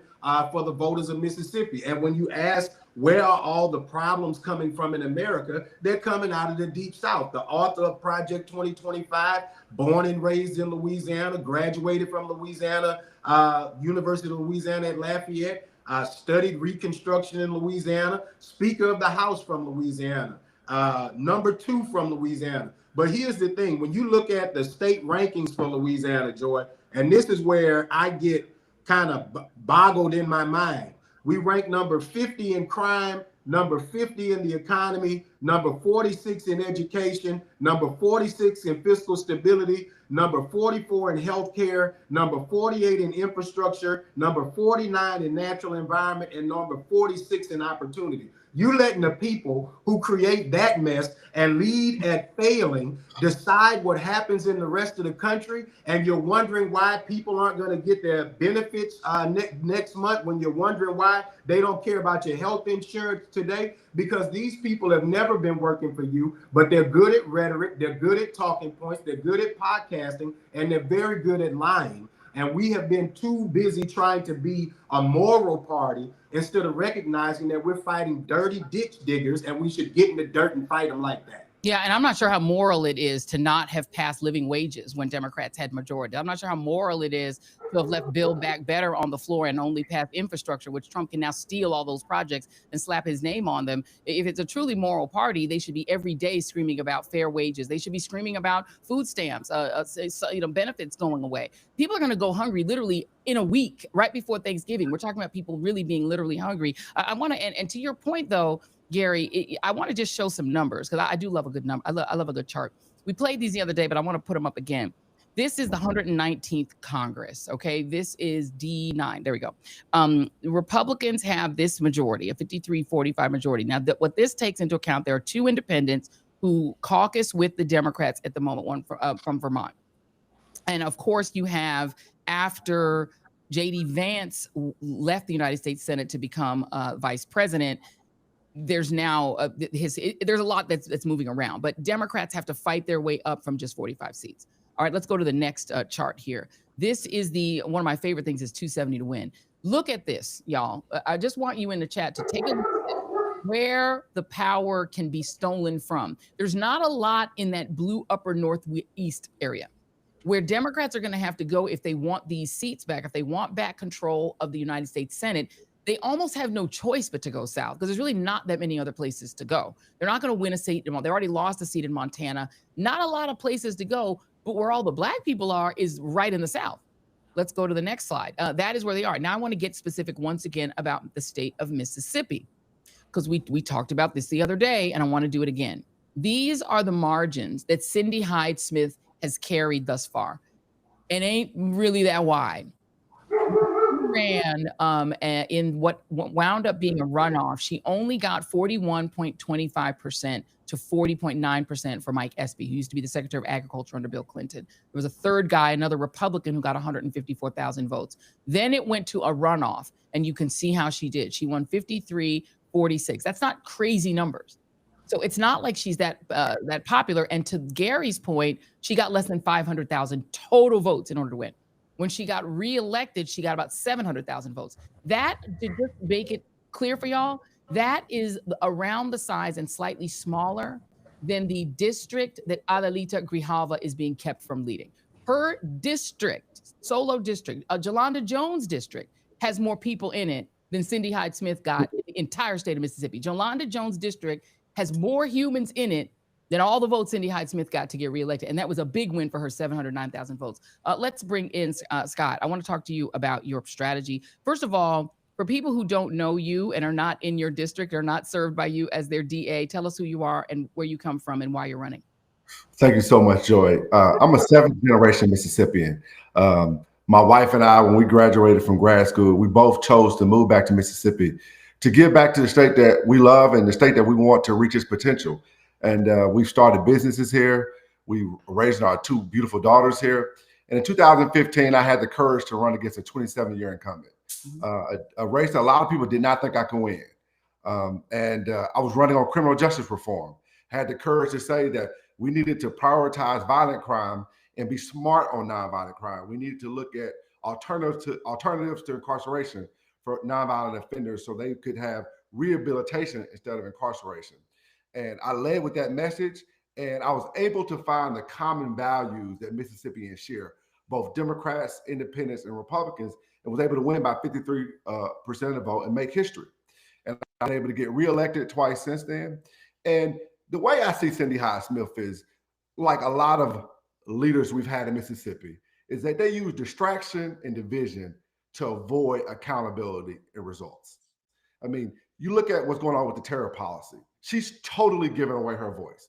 Even though she used to be the Secretary of Agriculture, she knows how important farming is in Mississippi, but she's totally betrayed the farmers, totally betrayed consumers. Instead, she's looking at division and distraction. Same with wages. You know, I'm a big believer that one of the ways to actually prevent crime is to make sure people have a job that pays. And we have to have a living wage so people can take care of themselves, take care of their families, have the support they need. And we haven't raised the minimum wage in the country in over 15 years. In Mississippi, we don't have a state minimum wage. Right. It's $7.20.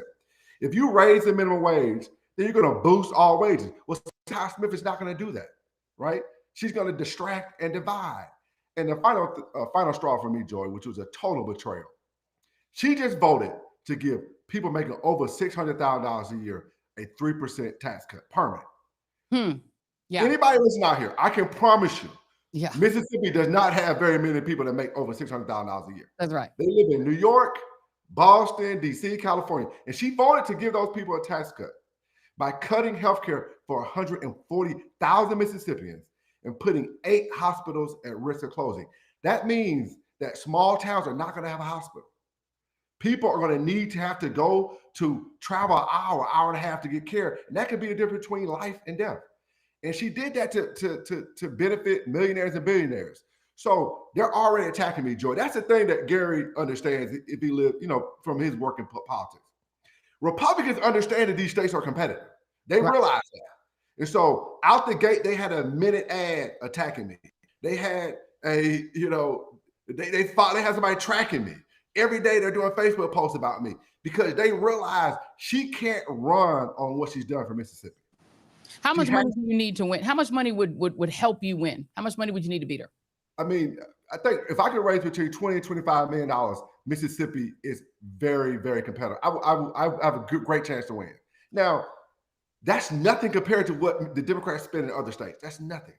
There's nothing. By the way, I don't mean to cut you, but I need to get Gary back in here because I believe in keeping it real simple and plain. Politics is won by spending a whole bunch of money. You need to have people who knock on doors. You need to have ads on TV and on social media, probably more social media, new media if possible, because just advertising on, regular cable, that ain't it, right? But you got to have ads. You got to have mail pieces. You got to drop mail. It's expensive. But let me just give you a relative here. He said, you said 15 to 25 million, Scott? You said 50? Okay. Gary, let me tell you that I got a text this morning from a friend in Texas who sent me an article that Greg Abbott, the governor of Texas, has pledged to spend not 25 million, $90 million to flip Harris County. Just for one county. Gary, tell me if I'm crazy. Democrats could spend for this brother here to make him competitive so they could pick up a seat they desperately need. They can spend 25 million and they could make a difference in Mississippi. Greg Abbott is going to spend 90 million on one county in the state of Texas. Your witness. $25 million would guarantee them the most competitive race Mississippi has seen in our lifetime.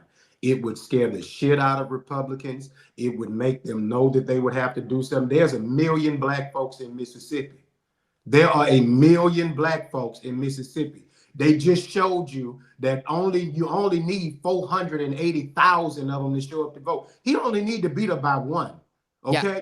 I'm not looking for a 500,000 vote victory. I don't need a 70,000 vote victory. If he beats her by one, he beat the shit out of her because he wasn't supposed to beat her in the first place. But if Democrats are serious, I've looked up numbers, Joy, in other states, they've spent $637 million in Pennsylvania, $446 million in Michigan, $361 million in Wisconsin, $308 million in Arizona.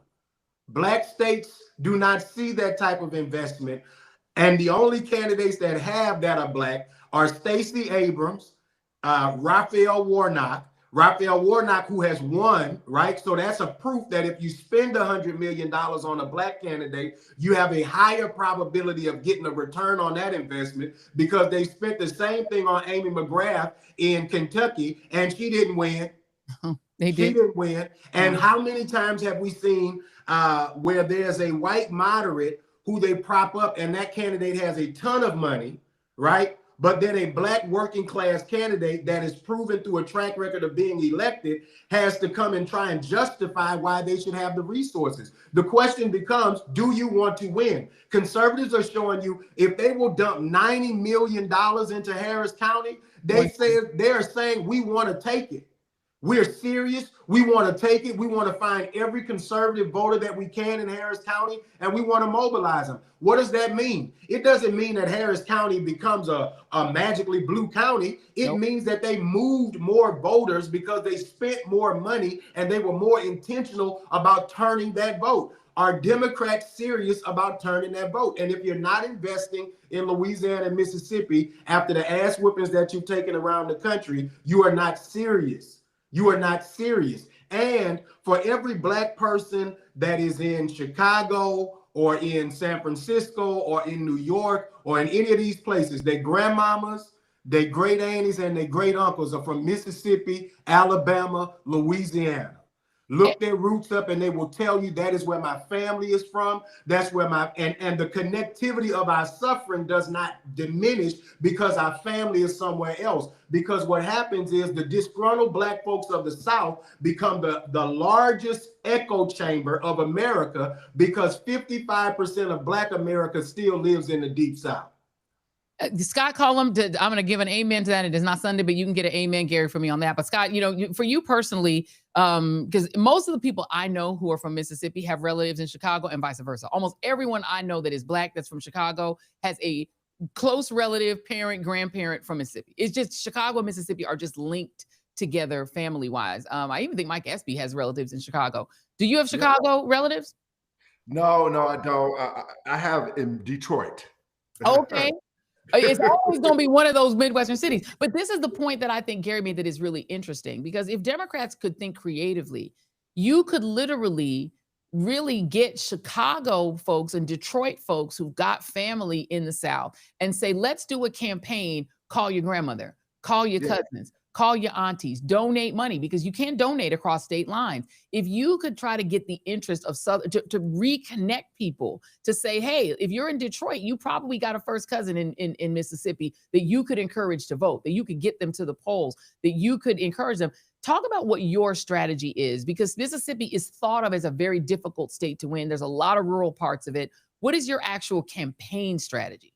Yeah, so one thing I want to add is we've had a recent competitive election. In 2023, our candidate for governor got within 3 points of winning.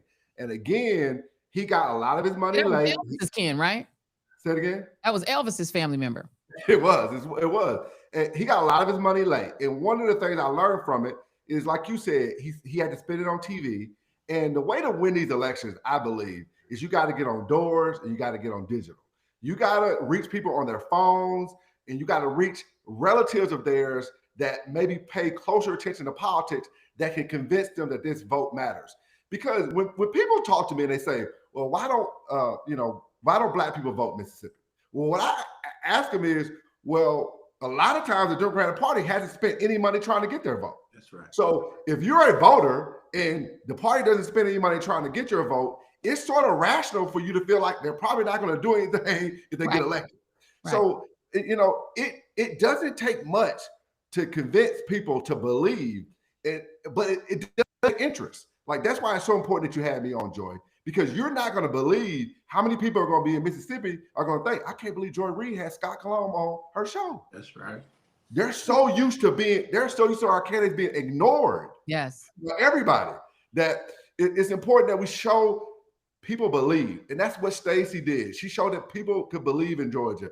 And it didn't happen overnight. She built it, and other groups built it. And that's what we're trying to build in Mississippi. But we do have groundwork. There's been a lot of people over a long period of time that have been building Mississippi to be competitive. We just need the resources to go digital and doors. Yeah. We got to get people to come back to church. We don't have to convert as many people. We just got to get them to come back to church. And there is some conversion that's required, but I've proven how to do that. People did not think I can win my race. I didn't think I could do it. And what I realized is that if you have values that people view are common, right? Because the reality is, when I drop my kids off at public school every day, right? Everybody's thinking about that classroom. Does the teacher have the resources she needs? Are there too many kids? The grandparents are coming to parks and recreation, and they're hoping that the field is going good, and you're worried about your grandma health care. Like, the things that actually matter are common. We have working class Mississippians have in common. And what the Republican Party and people like Cindy Hyde-Smith, what they do is they distract and divide, because they know that if we ever see what we have in common, like I did in 2015, we can win tough elections, because people care about their bottom line and their pocketbook more than anything else. But you do have to show them that you care, and you can't show them you care if you don't work to get their vote. Like, one of the things I'm going to do, Joy, every Monday I release a video of me talking to voters. What I do is I go talk to voters. I went to World Homeless Day, and I asked voters, what matters to you? And I do that everywhere I go, and then I post it on Monday. I'm going to go to the very red counties in Mississippi, and I'm going to go ask voters what matters to them. And I can guarantee you the things that they say are going to be absolutely, totally different than what Cindy Hyde-Smith talks about. Because what she talks about is scare tactics, division, and what we got to do is get enough money where they can understand my record, why I'm running, my values, and they can see that we have more in common than they have with Cindy Hyde-Smith. That's only worried about, what's going on in D.C. She's trying to be somebody in D.C. Right. I'm trying to be somebody. I'm do something for Mississippi. And by the way, we never hear from Cindy Hyde-Smith. She's not really trying to be that so much of a somebody. She doesn't talk. I mean, she and Roger Wicker, I think I've heard more from Roger Wicker than her. She doesn't say anything. Ever since this front row at a hanging thing, she's been like the secret senator. She doesn't show up. She's not trying to get on TV. You can't book her. She's not bookable. She is just somebody that is a disappearing entity. And if I give you some free advice, I love the idea of you going into red counties. But elections are base elections. I've worked enough elections that I understand you got to get your base out before you start trying to convert people on the other side. You have to get your base out. And I think Gary would maybe agree with me that you have to mobilize the base of people who have a personal interest in you. If you can come out and this is a lot of Democrats who've even won nationally will neglect parts of the South where they're like, I'm not going to bother to go there because that's not a swing district. If it's not a swing area, I'm not going to go there. You have to get those people out of those churches to come up. Let me read something to you guys for the chat. This is for you as well. This was Governor Tate Reeves, his last reelect, and this was for the governor's race. Incumbent Governor Tate Reeves garnered 50.9% of the vote in winning reelection on November 7th, the closest Mississippi governor's race since 1999. This is in 2023. I didn't say 59, Gary. I said 50.9. He barely won reelection. I'm not talking about in Michigan, California. I'm not talking about Wisconsin. I'm talking about Mississippi. He barely got over 50%. In the chat, do y'all hear me? Put some hearts up if you hear me. He won 50.9% of the vote in winning re-election. Reeves garnered, now I'm gonna give you the total number. This is the governor of your state, the person who it basically is the president of your state. This is how many voted for him. 418,233 votes. To Democrat Brandon Presley, who's Elvis's kin. He's like his second or third cousin or something to Elvis. He got 391,614 votes and 47.7% of the vote. Gary Chambers Jr. We are talking about fewer voters than live in Staten Island. It is embarrassing. It is embarrassing to me when we look at the logic of, and this is no offense to Texas, okay? The amount of money we have to spend to try to win Texas, to turn 5 million voters, because that's how much you have to win a general election in Texas, versus in Mississippi, you need 400,000 people to vote, 500,000 people max. In Louisiana, you need 750,000, 800,000 people max to vote. No matter how you split that cake, if you put that level of investment into that place where you have 30+% of the population that already 90% of those people vote with you. 80+% of Black men, over 90% of Black women vote for the Democrat if they're given the opportunity. Black people, if given the opportunity to vote for a Black candidate, will overwhelmingly vote for that Black candidate. You would not go invest to turn over 400,000 votes for Scott in Mississippi versus trying to risk however much money you were going after in other states where you got to turn over 1 million+ voters. This is just simple math. If I have less people to move and I invest a higher threshold of money, I have a higher probability of being successful. Let me ask you a question, Gary. How much money did you get when you ran your Senate campaign? Caught a lot of attention because of the ad. You burned the Confederate flag, like you did stuff and you really got attention. How much money did you get? $1.4 million against $40 million. And I beat the white Democrat who was endorsed by the governor and had 3.7 million. So against Kennedy, there wasn't $5 million against him combined. Between Nixon and myself, there wasn't $5 million. To create a runoff in Louisiana, the candidate needs a bare minimum of $5 million. To win, you need $10 to $20 million to be victorious in a statewide election. It's not complicated. How much does TV ads cost? How much do mail pieces cost? Divide that amount among how many people you're trying to reach. If you're going to do direct mail, let's do politics 101. You don't send one piece of mail. You send 5, 10 pieces of mail over a period of time. Some of those mail pieces are to introduce your person. Some of those other mail pieces are to do contrast. And some of those other mail pieces are to do very direct hit pieces. But if the candidate doesn't have the ability to go to the mailbox on multitudes of times, then they are not guaranteed to be able to reach those voters. John Kennedy was sending letters to voters, mail pieces to voters. He did ads in the Saints games because he had $40 million. That's right. That's right. And the bottom line is Democrats buy a whole bunch of TV ads and then the consultants get like a piece of that, a percentage. 15%.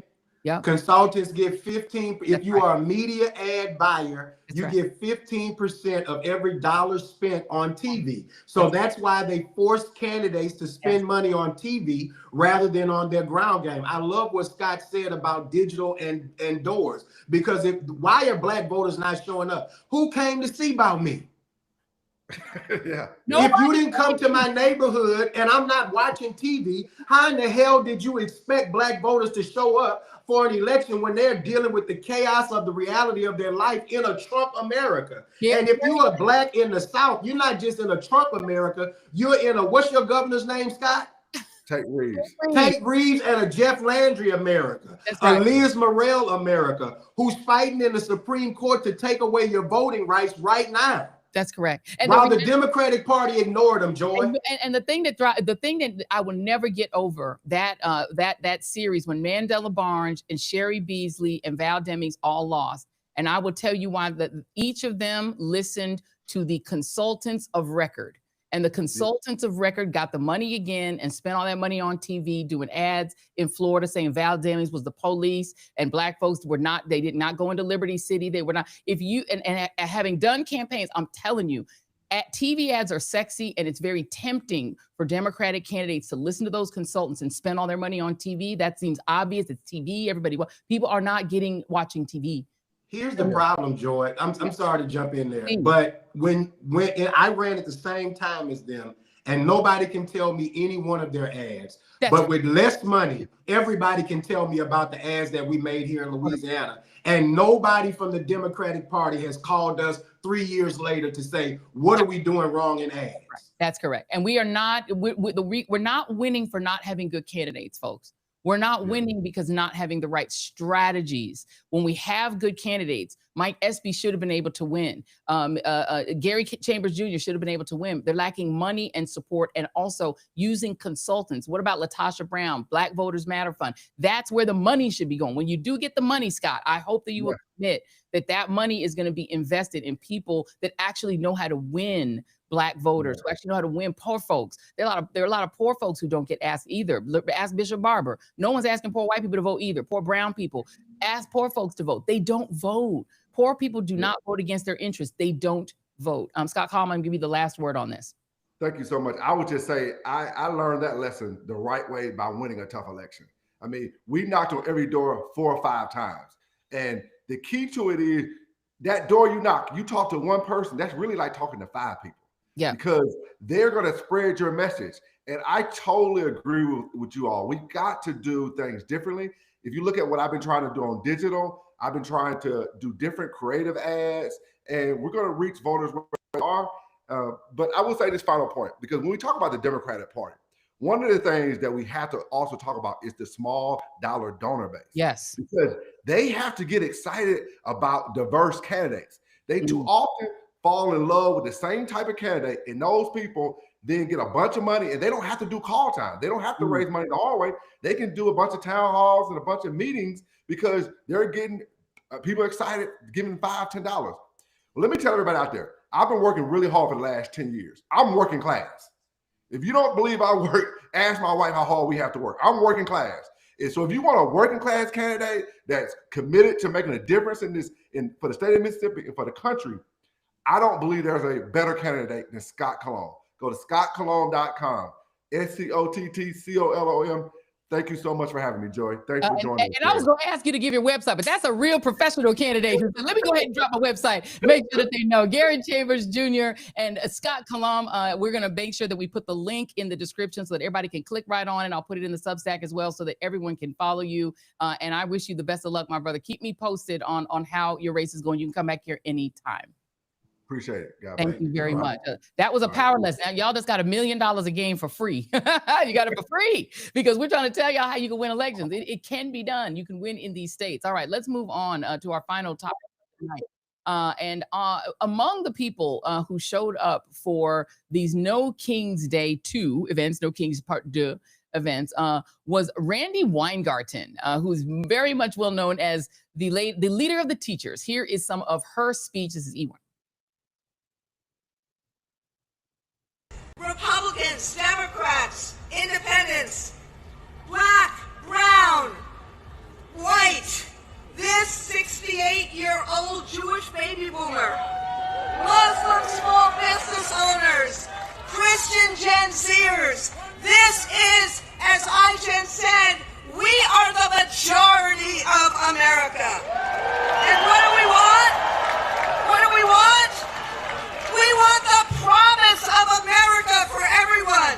We want a voice in our future. We are standing up in peace.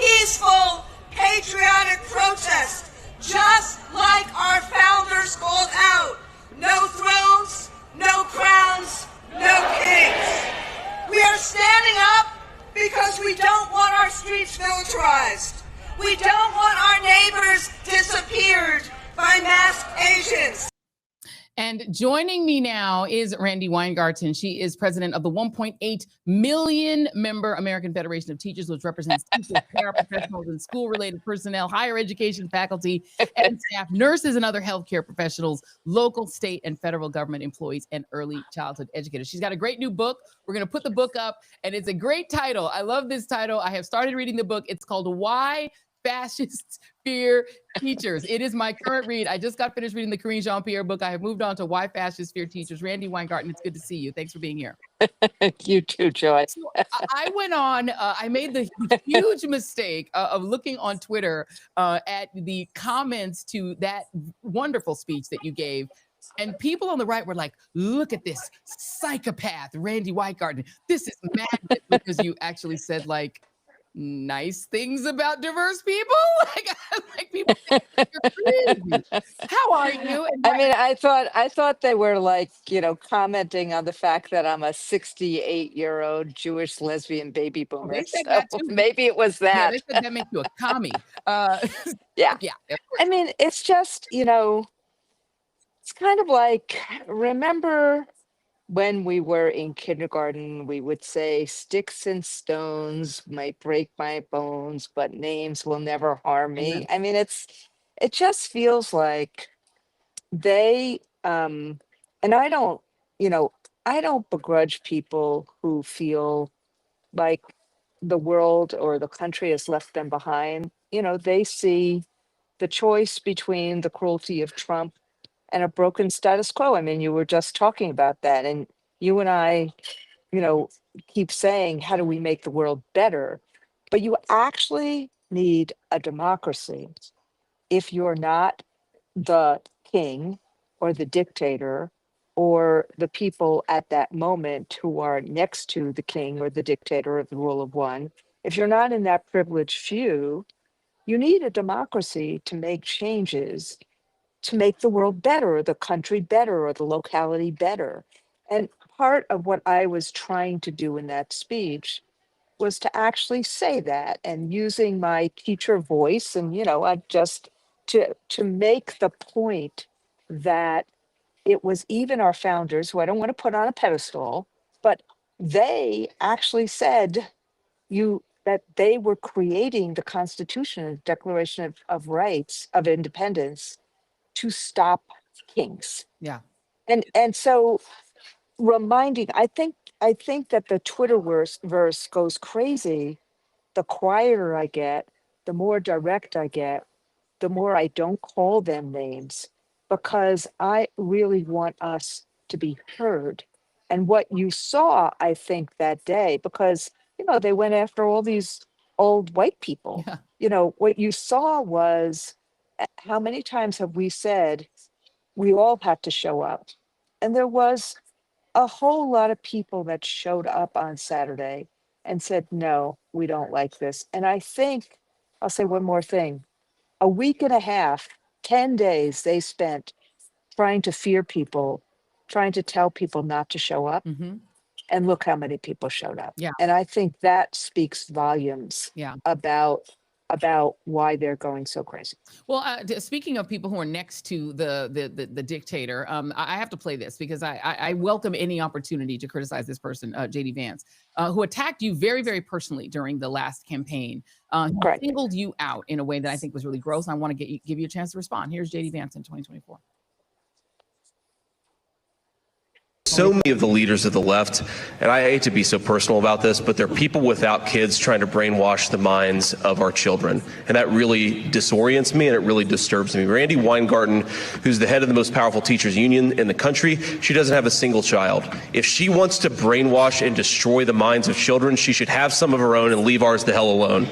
Now, first of all, you are a mom, but what do you make of that foolishness? But that's part of why I wrote this book, because it's what you see in an authoritarian playbook is, first, look, regular politics always divides people. Mm-hmm. But this is the division to the demonization, to the dehumanization Pompeo did the same thing. Oh, teachers teach smut. Oh, she's the most dangerous person in the world. Make teachers really? You're going to make teachers really, really scary? You're going to say that we don't care about kids? I want JD Vance to spend literally 10 minutes in a classroom to understand how every teacher, whether you have kids or not, actually really care about kids. That's the only reason why people are in classrooms these days. Yeah. So but the point that I'm trying to make, both in the book and in watching him, is that they're trying to divide teachers from parents. They're trying to break up community. They're trying to fracture it. They're trying to basically undermine pluralism. That's why they go after public schools so much. That Yeah. and then and when did they start, Joy? They started going after public schools after Brown v. Board of Education. When what a shock. Yeah. Let's use the diversity and the equality word and the equity word, all those E words. When the Supreme Court said, no, every child has to be treated equally, that's when they started saying, oh, we need choice. Yeah.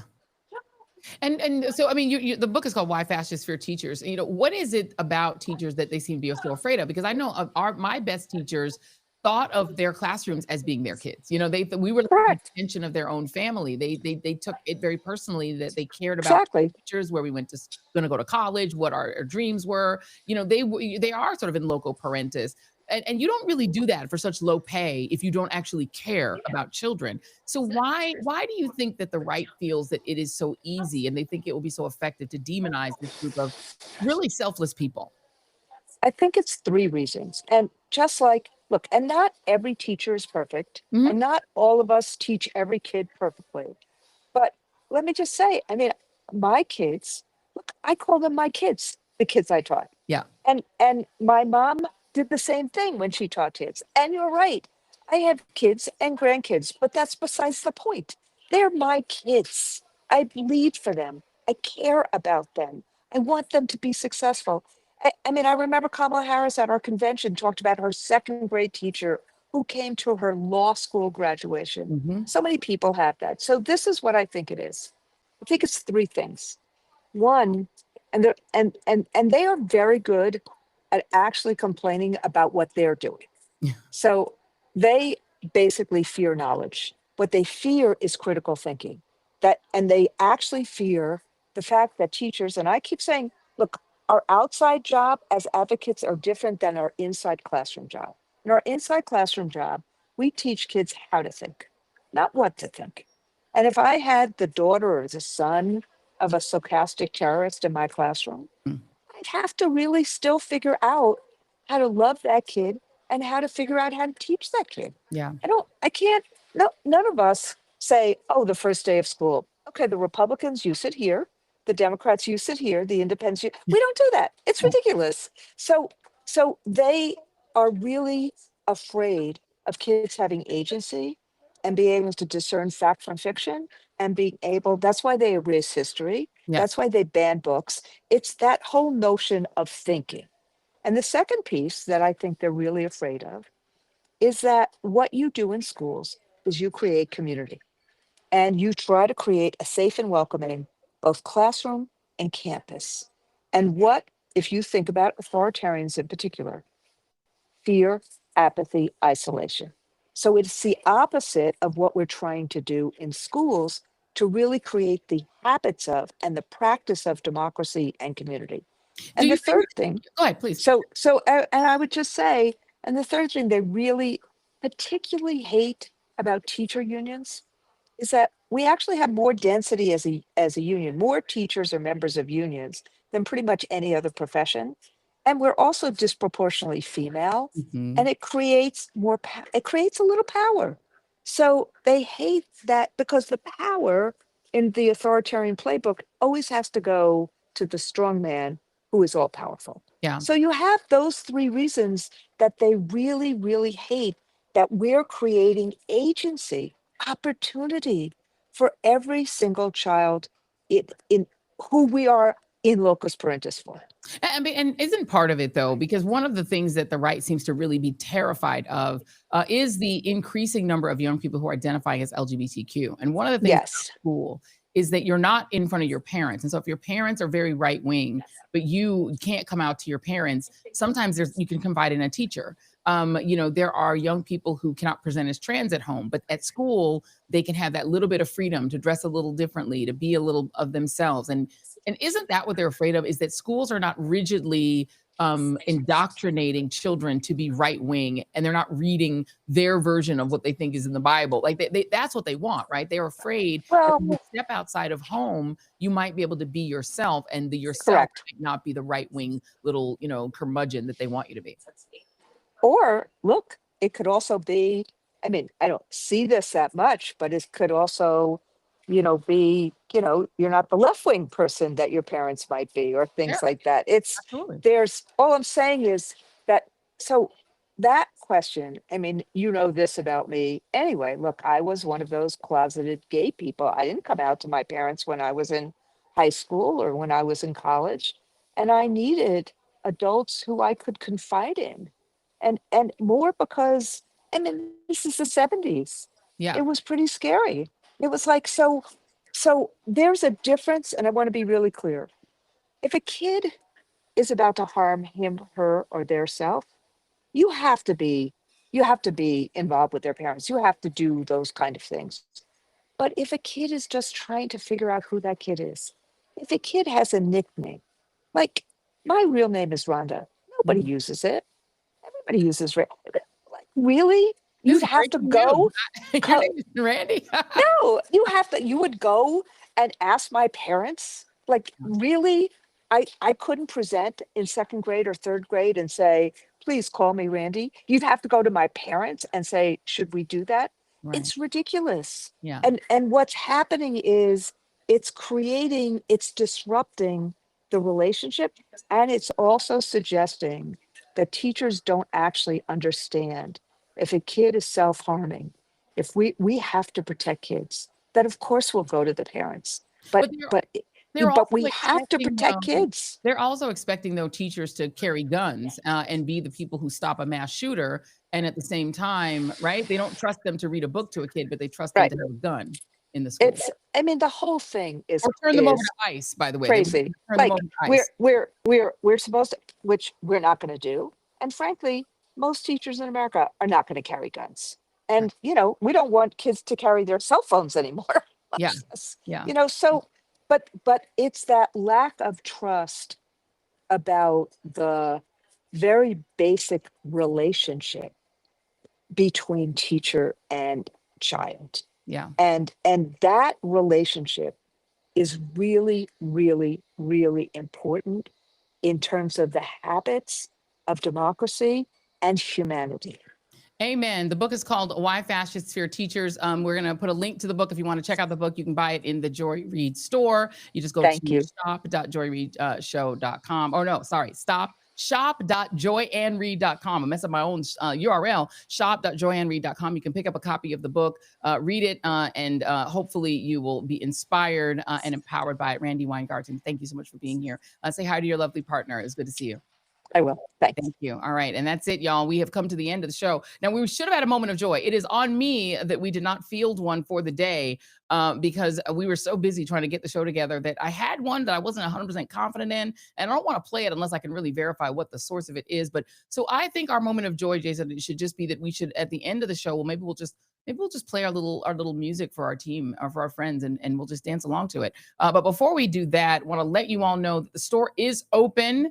It is shop.joyandreid.com. Shop, shop.joyandreid.com. You can buy the books of the people that we feature in the show. We try to make sure that you can buy their book and support them right away. Please support the folks that are out here writing books. In this environment, it's actually an act of bravery and valor to write a book in this environment, because books are being banned left and right. They don't want us to read. They don't want us to be literate. They don't want us to be have knowledge. I hope you guys also benefited today from the knowledge about the way campaigns work. I don't know if people really understand that. The most effective campaigning is mail. Republicans used to be the king and queen of mail. They were the mail people. mail-in ads are actually the most effective ad because it comes right to your face. It comes right to your house and it's sitting in your mail. And then when you go to vote, you might pick it up and walk with it to the polls. It's a constant reminder of who to vote for and who would work for you. So spending that money on mail is actually more effective than spending it on TV. Tell a friend, and even radio is still very effective. But that's it. We've come to the end of the show. We thank you all for watching. We appreciate everybody wherever you're watching. Big ups to the chat. Thank you, Real Talk, for the $5. Thanks to everybody who threw a little coin in the till. We're going to make sure that we do something nice for our friends that work with the show. We appreciate all of you. Thank you for Nubian Queen, $63.91 through $9.99 in the till. Instead of merch is on the way. Hope you enjoy the merch. If you guys get merch, we want you to post it, put a hashtag. What's our hashtag going to be? Sean, tell me in my ear, what's my hashtag going to be? I think we're going to post Joy Reid merch. Do that. Hashtag Joy Reid merch, just to show that you guys are the readers, or just do hashtag You put it readers. out there now. We put it out there. Joy Reid merch. Post it to your social media. Tag the Joy Reid Show. Tag at Joy Reid Show, or tag at Joyanne Reid. I'm bad at this. Tag at Joyanne Reid or Joy Reid Show on social media. You know what I'm saying. Thank you all for watching. We'll see you on Friday on the next The Joy Reid Show. We're going to play the music now, and the moment of joy is going to be me dancing to the end music.